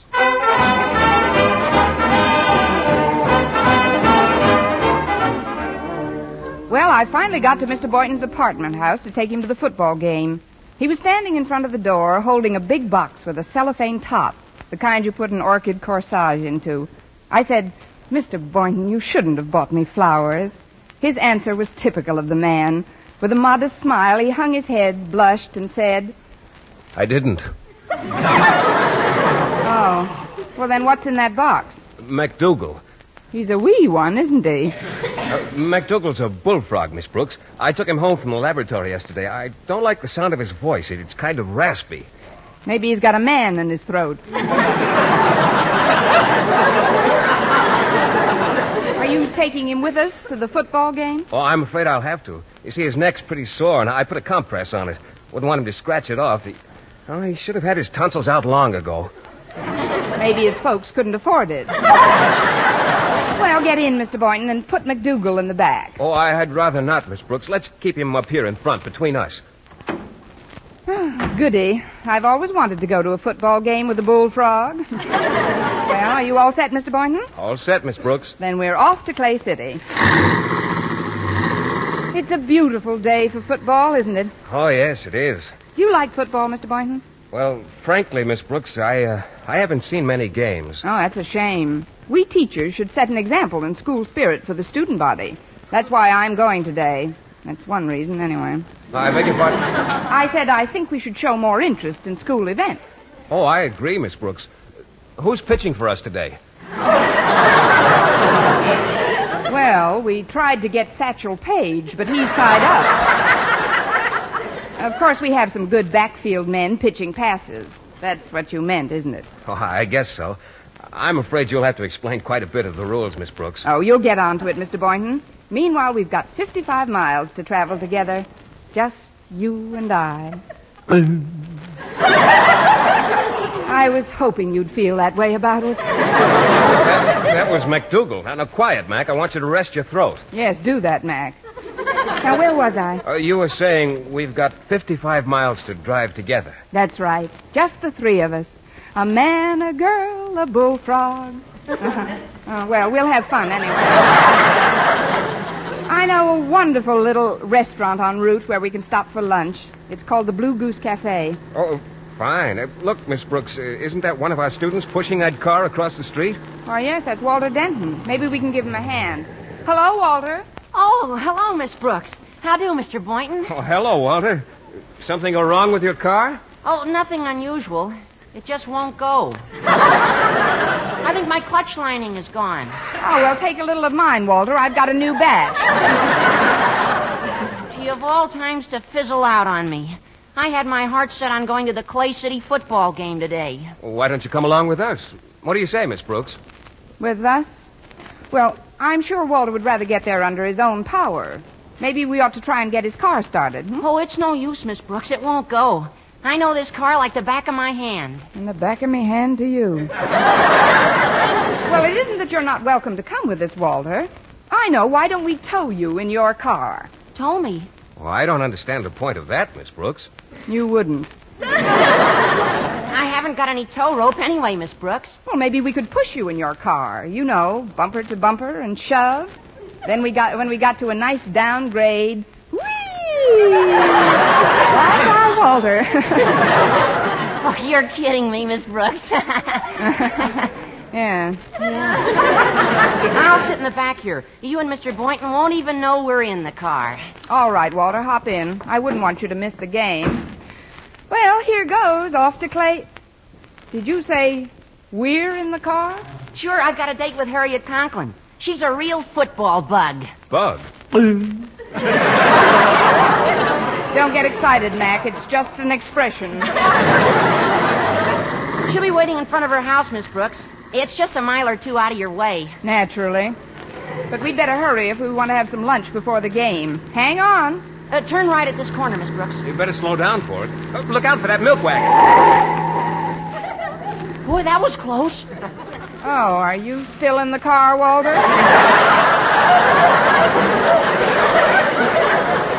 I mean, I hope I didn't unnerve you. Oh, that's all right, Miss Brooks. I'm used to driving with woman drivers. My mother's one, you know. One what, Walter? It's only natural for drivers to make mistakes. But my mom has made some whoppers. That I can see. Look, isn't that Harriet standing under that tree? Oh, yeah, that's her. Pull over to the curb, Miss Brooks. Yes, sir. Shall I hold the meter? Hiya, Harriet. My car's all tattered and torn, so Miss Brooks is taking us to the game. Well, bless your little pointed head. Hello, Miss Brooks. Hello, Harriet. How are you, Harriet? Mr. Boynton. How nice to have you along. Get that leer out of your voice, Harriet. Mr. Boynton's been spoken for. In fact, he's been spoken and croaked for. What in the world was that sound? Oh, this is MacDougal, Harriet, one of my favorite frogs. You can introduce them formally when we're rolling again. Hop in. Not you, Mac. We'll get in back. After you, m'lady. Thank you, m'man. All set? Well, we're off for Clay City. Oh, don't start yet, Miss Brooks. Daddy's coming down off the porch. Hi, Daddy. Hello, everyone. Oh, hello, Mr. Conklin. Bye, Mr. Conklin. That is, how do you do, sir? How's Madison's favorite principal today? At ease. I was just reading about the game with Clay City High. Should be quite a contest. Oh, yes, sir. That's where we're going today. At least we're starting today. Denton, must you sit so close to my daughter? I'm not sitting close to her, Mr. Conklin. She's sitting close to me. I'm over as far as I can get. I've got to pin him down, Father. Walter's the elusive type. Of course, he's not a real happy heartache, but he's good for a minor throb or two. Cut it out, Harriet.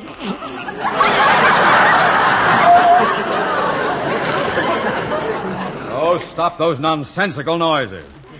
Now, there's quite a bit of work I could do this afternoon, filing reports to the Board of Education and so forth. You have a nice day for it, Mr. Conklin. Well, we'd be getting along now. But I got to thinking.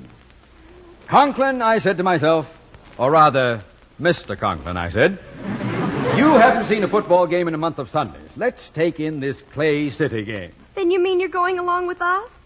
That's just super, Daddy. Isn't it, Walter? Yeah, super. Well, it'll be a pleasure to have you along, Mr. Conklin. Oh, thank you, Boynton. But what about you, Miss Brooks? It's your car. How do you feel about my coming along? Just ginger peachy, Mr. Conklin. Well, let's get started if we're going. It's getting kind of late, and we want to stop I won't be any time at all. I'll go back to the house and ask Mrs. Conklin to speed things up. Mrs. Conklin? Yes. She's been out in the yard all morning planting, and she's quite dirty. I'll tell her to hurry with the bath and not fuss much with dressing. Well, tell her to slip on anything, Mr. Conklin. A loose rug will do.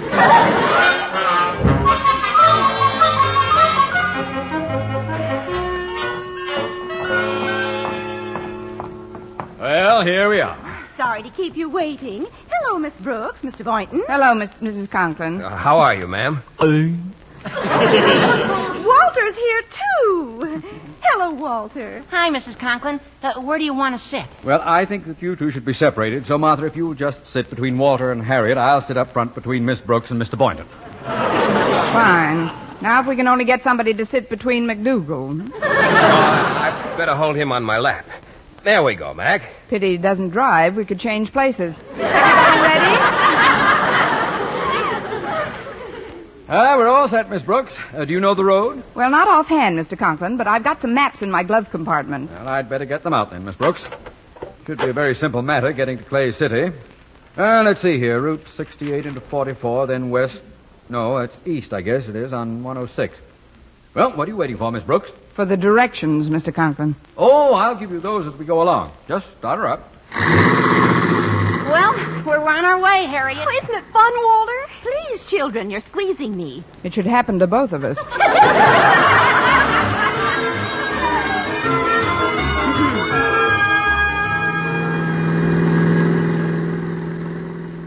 Brooks, do you mind turning your radio on? I understand there's going to be a new clue on Sing It Again. All right, Harriet. Gee, the prizes are up to $26,000. And here, folks, is your new Sing It Again clue. The phantom voice is no Ziegfeld girl, but a Ziegfeld guy gave her a whirl. Thank you. The $26,000 will come in handy. Who do you think the phantom voice is, Miss Brooks? Well, if I knew the answer to that, Harriet, I'd be able to walk right up to your father and say... Yes, Miss Brooks? Hello, Mr. Conklin. We've been going quite a while on Route 68. Shouldn't we have switched over to 44 by now? Are you questioning my directions, Miss Brooks? Well, no, Mr. Conklin, but... I was a major in the last war, you know. And as such, spent considerable time in command of a transport group at Camp Bobrick, Ohio. I'm sure we're on the right road. And the caissons go rolling along. Oh, you have quite a voice, Mr. Conklin. Oh, thank you, Boynton. I did a bit of singing round the barracks now and then. Yum tum tum tum tum tum tum tum tum. Oh, that's very cute, Mr. Conklin. Oh, that was Mac, wasn't it? He must be hungry, Mr. Boynton. I know I am. Shall we stop for some lunch at the Blue Goose? Well, where's the Blue Goose, Miss Brooks? Well, I haven't been there since I was a girl, but... Gosh, Miss Brooks, do you think it's still standing? Now, just a minute, Walter. How old do you think I am, anyway? Oh, I'd say you're about... Of course it's still standing. There's only one place to go if you want a delicious luncheon. That's the Pink Flamingo. Oh, where's that, Osgood? You never mentioned it in front of me before. Well, the last time I went there, I was with a bunch of the boys. Are you sure you can find this Blue Goose, Miss Brooks? Yes, I think so, Mr. Conklin. Let's see, where are we now? Well, there's a signboard over there, Route 118. Funny, that isn't on this map at all. You'd better bear left at this fork, Miss Brooks. Very well, Mr. Conklin, but I don't think we're on the right road. This hill ahead of us is pretty steep. I hope the motor doesn't heat up too much. This radiator's just been patched temporarily. Well, up we go. Over hill, over down, and the caissons go. What was that? The caisson stopped rolling. At least this one did. Oh, I'll get out and look at the motor. Keep your seat, Mr. Boynton. As head of a transport battalion, I had considerable to do with motors during my tour of duty. Let's see. Nothing wrong with the tappets. Radiator's still in one piece. Hand me a hammer, somebody. There are some tools under this seat, I think. Oh, here, let's get out. Here we are. Here's a hammer, Mr. Conklin. Oh, thank you. Now we'll just tap this water pipe here. Oh, be careful, Mr. Conklin. Please, Miss Brooks. I know motors backwards. One more good tap should do it. That did it, all right. Well, let's get out and push, folks. We're off to the nearest garage.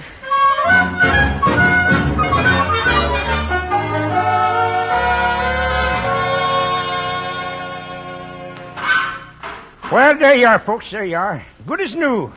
Nothing would have happened in the first place if some knucklehead hadn't hit the pipes with a hammer. What?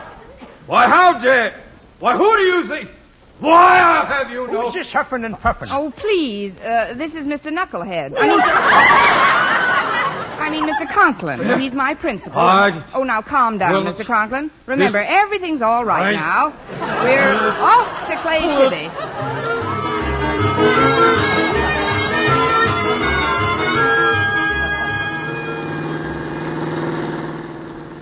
Where do you figure we are now, Miss Brooks? Well, I think according to my calculations, we've been traveling due east on Route 94 for 1 hour and 10 minutes at an approximate mean speed of 40 miles per hour. Any tailwind, Mr. Conklin? Oh, look, we're coming into a town. Of course we're coming to a town. It's just as I figured. This is it. Miss Brooks, ask that pedestrian where the stadium is. What pedestrian? Hey, look where you're driving! Oh, that pedestrian. Pardon me. Could you tell us where the Clay City Stadium is? Well, I can't be positive, but my guess would be Clay City. Isn't this Clay City? No, this is Boonville. If you'd be kind enough to give me a lift home, though, I could show you where Clay City is. I live just a few miles from there in Flagton. Well, there really isn't much room. We've got 3 in front and 3 in back now. Well, it's not much of a ride from here. Perhaps I could sit on this gentleman's lap. What? Sit on my lap? Oh, better take him, dear. We've only got a short time if we want to see the kickoff. Oh, very well. Come on. I hope I'm not too heavy. Sorry, I'll change my position.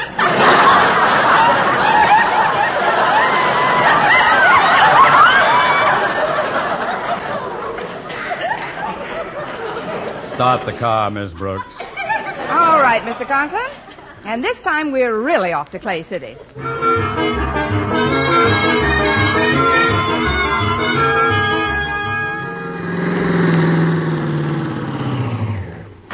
Yeah, thanks a lot for the lift. You're welcome.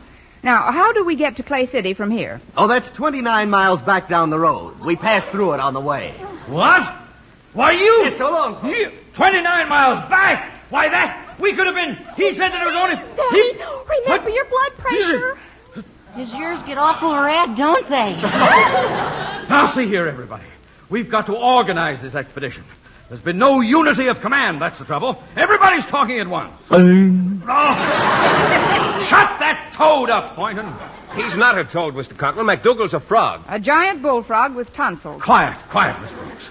Now turn this car around and go that way, and don't stop going that way until I tell you to. Off to Clay City.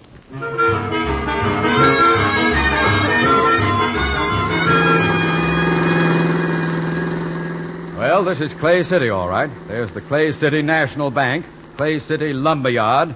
Now, for heaven's sake, Miss Brooks, before you get lost again, ask somebody where the stadium is. All right, Mr. Conklin. Oh, there's a bus parked over there. I'll ask the driver.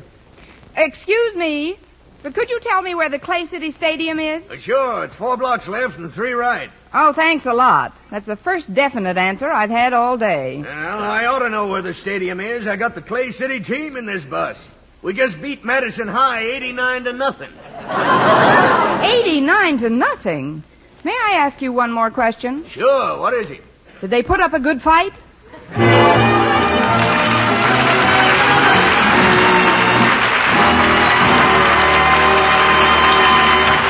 Eve Arden as our Miss Brooks returns in just a moment. But first, Dream girl, beautiful luster cream girl. Tonight, show him how much lovelier your hair can look after a Luster Cream shampoo.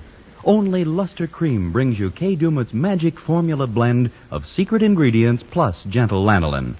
Gives loveliness lather even in hardest water. Glamorizes your hair as you wash it. Luster Cream, not a soap, not a liquid, but a dainty cream shampoo, leaves hair fragrantly clean, free of loose dandruff, glistening with sheen, soft, manageable, gives new beauty to all hairdos or permanents. 4-ounce jar, $1. Smaller sizes, either tubes or jars. Tonight, try Luster Cream shampoo and be a Dream girl, beautiful luster cream girl. You owe your crowning glory to a luster cream shampoo.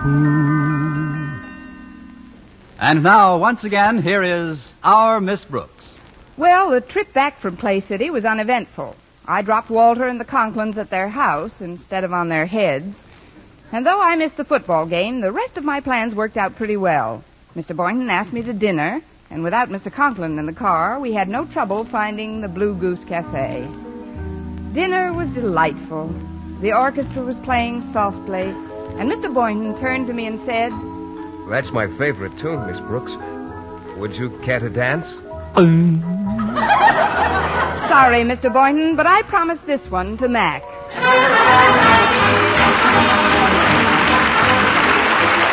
Next week, tune into another Our Miss Brooks show brought to you by Palmolive Soap, Your Beauty Hope, and Luster Cream Shampoo for soft, glamorous green girl hair. Our Miss Brooks, starring Eve Arden, is produced by Larry Burns, written and directed by Al Lewis, with music by Wilbur Hatch. Dentists know what cleans teeth best, and over 4,000 dentists say Colgate Tooth Powder with a 2-minute routine gets teeth sparkling and super clean. So to remove dull film and get your teeth shining clean, just brush teeth 2 minutes morning and night with Colgate Tooth Powder. Brush inside, outside, and biting surfaces. Always brush away from the gums. See how quickly this gets teeth naturally bright. It removes dull film that improper brushing misses. And Colgate Tooth Powder also sweetens your breath. Try it. Buy Colgate Tooth Powder today. For mystery liberally sprinkled with laughs, listen to Mr. and Mrs. North, the exciting, fun-packed adventures of an amateur Park Avenue detective and his beautiful wife. Tune in Tuesday evenings over most of these same stations. And be with us again next week at the same time for another comedy episode of Our Miss Brooks. Bob Lamont speaking. This is CBS, the Columbia Broadcasting System.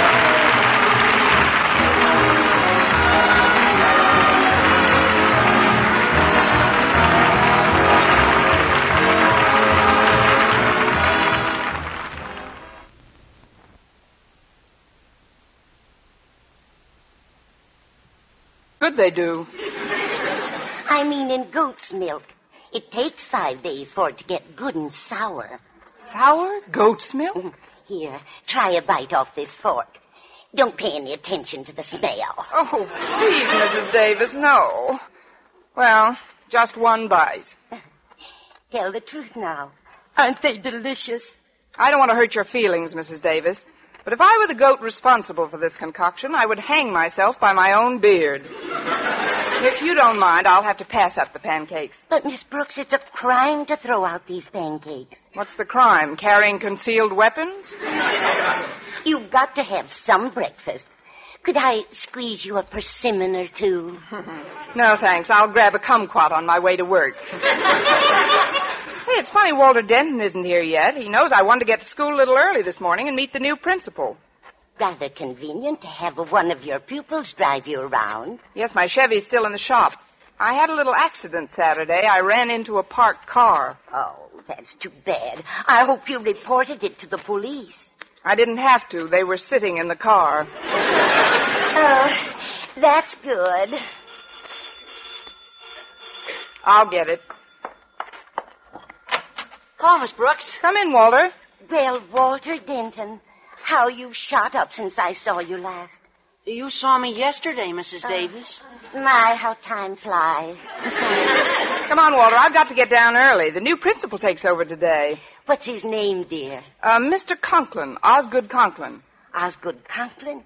Why, I've known him for years. We went to school together. Really, Mrs. Davis? What kind of a man is he, anyway? Well, the other children used to call him Stoneface because he never laughed. Oh, fine. Well, I shouldn't say never. I did hand him a laugh one time when we were out ice skating. He was practically in hysterics. What happened? I broke my leg. He sounds about as friendly as a subpoena.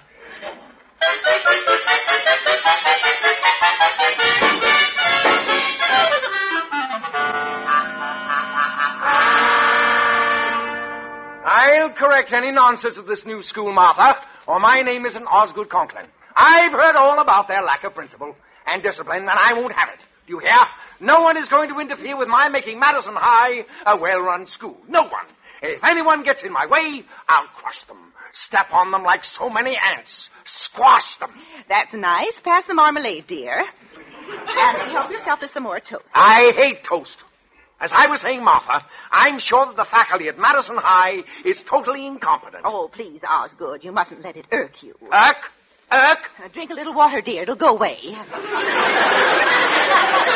No understanding, no cooperation.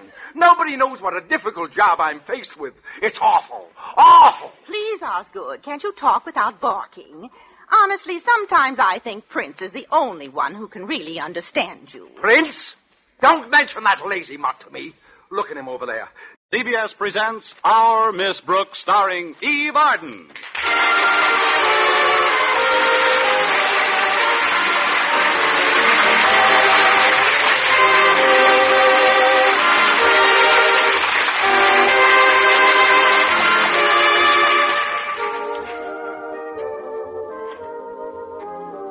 Our Miss Brooks is a school teacher. To be specific, she teaches English at Madison High.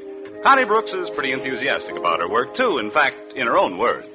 Although teaching isn't the most profitable career in the world, you must admit the hours are appalling. But there's always my secret heartthrob, Mr. Boynton. He's the biology teacher at school, and a sweeter, more intelligent scientist never brushed off an English teacher to play footsie with a frog. But he'll come around. Even a biology teacher must sooner or later get a little biological. Meanwhile, I can dream, can't I?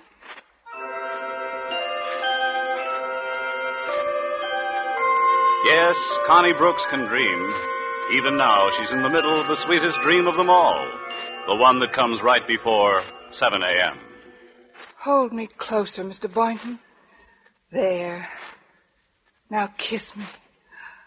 Oh, how does that make you feel? That's what it does to me, too. I'll shut it off.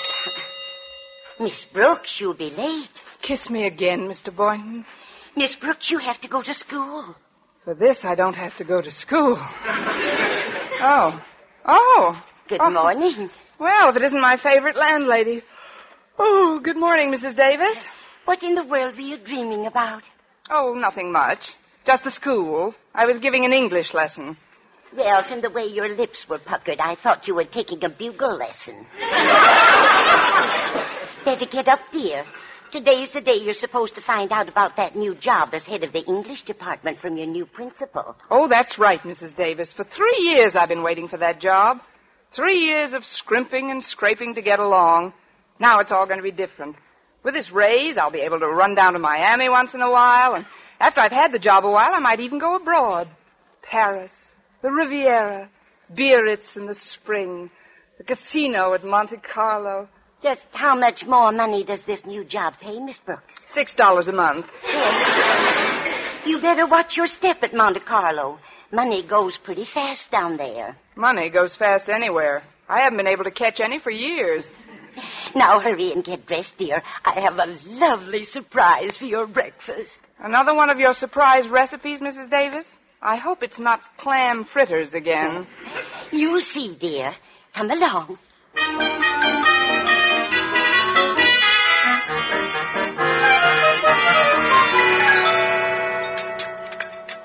Here you are, dear. Here's your surprise. Armenian pancakes. They've been setting for 5 days. What else? I've tried to control my temper, but if you want to play rough, I can get plenty rough. Walter, I've got to run along. I'll leave you to straighten out Barking Boy. Barking Boy? That's the second time today I've been accused of barking. Young woman, I'll have you know I do not bark. Who's your friend? Go home, Prince.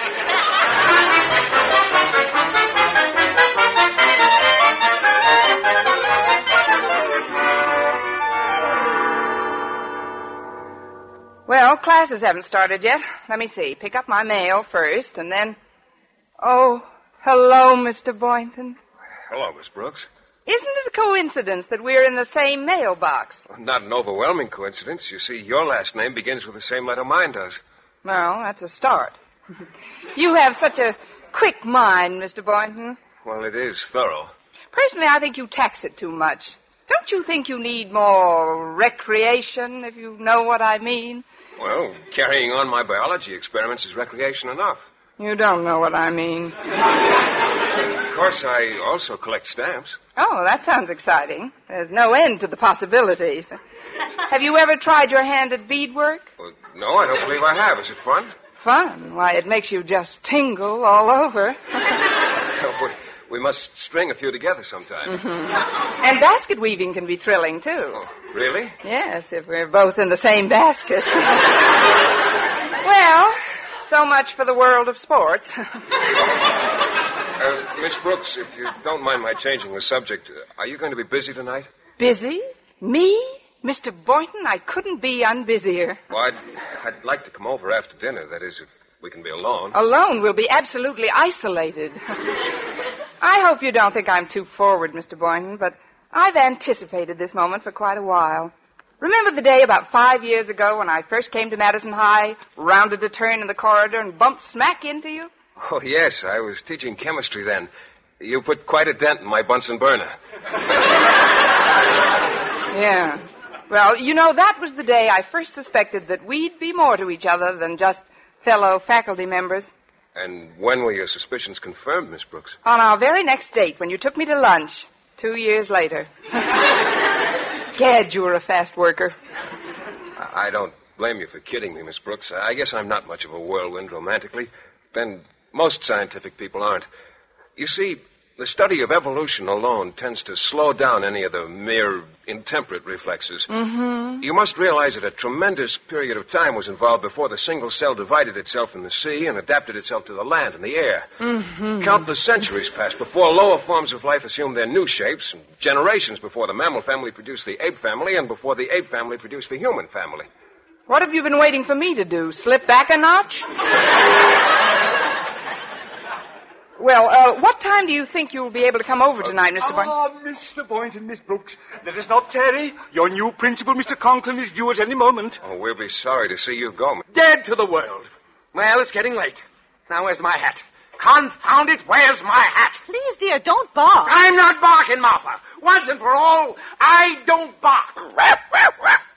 See? He does understand you. Now be sure to drive carefully on your way to school. Oh, don't tell me how to drive the car. I'm not, dear. It's just that after all the work you put in, polishing it on Sunday, I'd hate to see that. Stop worrying. I did the work, didn't I? Ah, look at her out there. Nothing takes a wax polish like a black touring car. Well, Osgood, you'd better get started. You don't want to set a bad example for your new teacher. I'll show them a thing or two. I'll show them. Oh, shut up, Prince. Goodbye, Martha.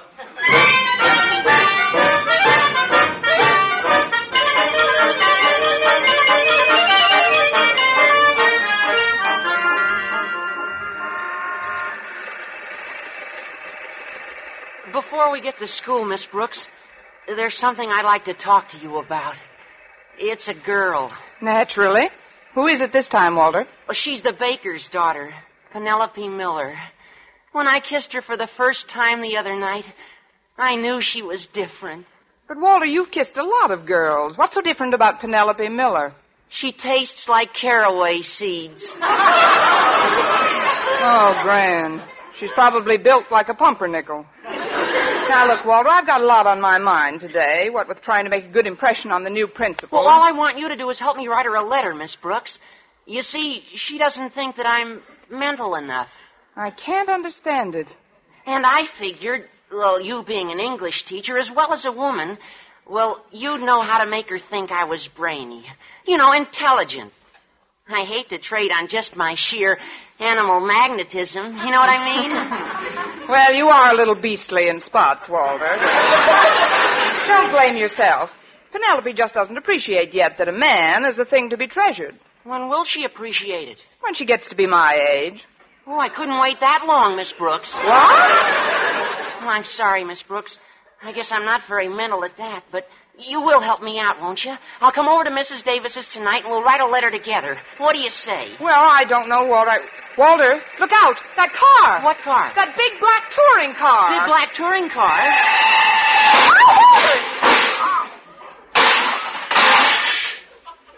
It's not quite as big as it was. You young idiot! Why don't you watch where you... My fenders, my shining fenders lying in the gutter. Walter, put the man's fenders back on. Oh, gee, mister, I didn't mean. Why didn't you look where you were going? Well, gosh, it takes two to make an accident. A brilliant observation. But it just happens that I was only going 15 miles an hour. You should have been going 30. We'd have missed you by a block. Now, see here, you red-haired joyrider. It was probably your fault. My fault? Why don't you learn how to drive that hopped-up hearse of yours? Hopped-up hearse. Now, listen here, young woman. Mr. Darwell? Yes, you've been a wonderful principal, Mr. Darwell. Why did the Board of Education decide to have you transferred? Ours not to reason why. Ours but to teach and die. As the great Socrates so aptly phrased it, if you gotta go, you gotta go. Of course, I am genuinely sorry to leave old Madison High, but then we're teachers, and teachers can't afford sentiment. We can't afford anything. As the great Professor Einstein so aptly phrased it, murder, ain't it? You know, I still hope I can land that job as head of the English department, though. Well, that will depend upon the impression you make on Mr. Conklin. I'm taking him on a tour of inspection as soon as he arrives, Miss Brooks. Your class will be the first one visited. Oh, the first class visited? Oh, gosh, Mr. Boynton, if I'm to impress Conklin, I'll have to hurry and get things in order. I better go in and erase the children and see that the blackboards aren't throwing spitballs. Poor Miss Brooks, you're a bundle of nerves. You look sort of faint. Here, I'll put my arms around you until you steady yourself. Oh, no, you won't, Mr. Boynton. Just because you happen to catch me at a weak moment, I'm not letting you put your arms around me. My father told me about men like you. And why are you putting your arms around me? My mother told me about men like you, too.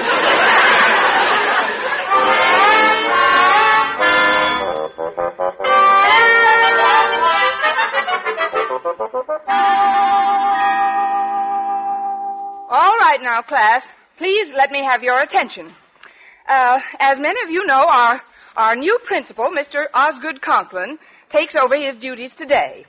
So, if he should drop in here at any time, there's no reason for any of us to be nervous, self-conscious, or head of the English department. I mean, we'll just go on in our normal manner.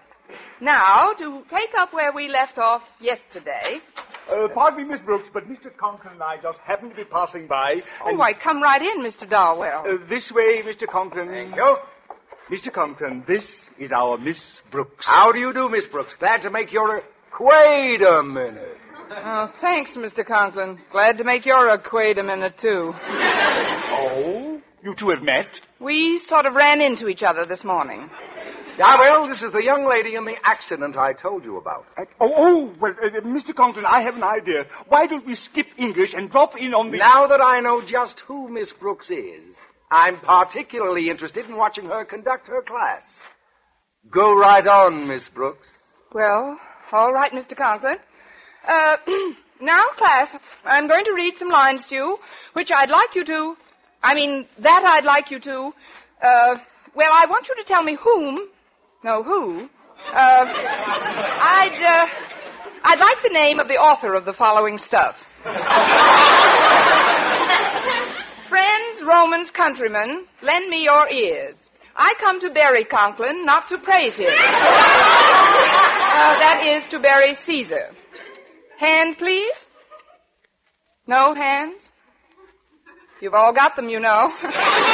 Just look at the ends of your sleeves. Oh, there's a hand. Winona. I can always depend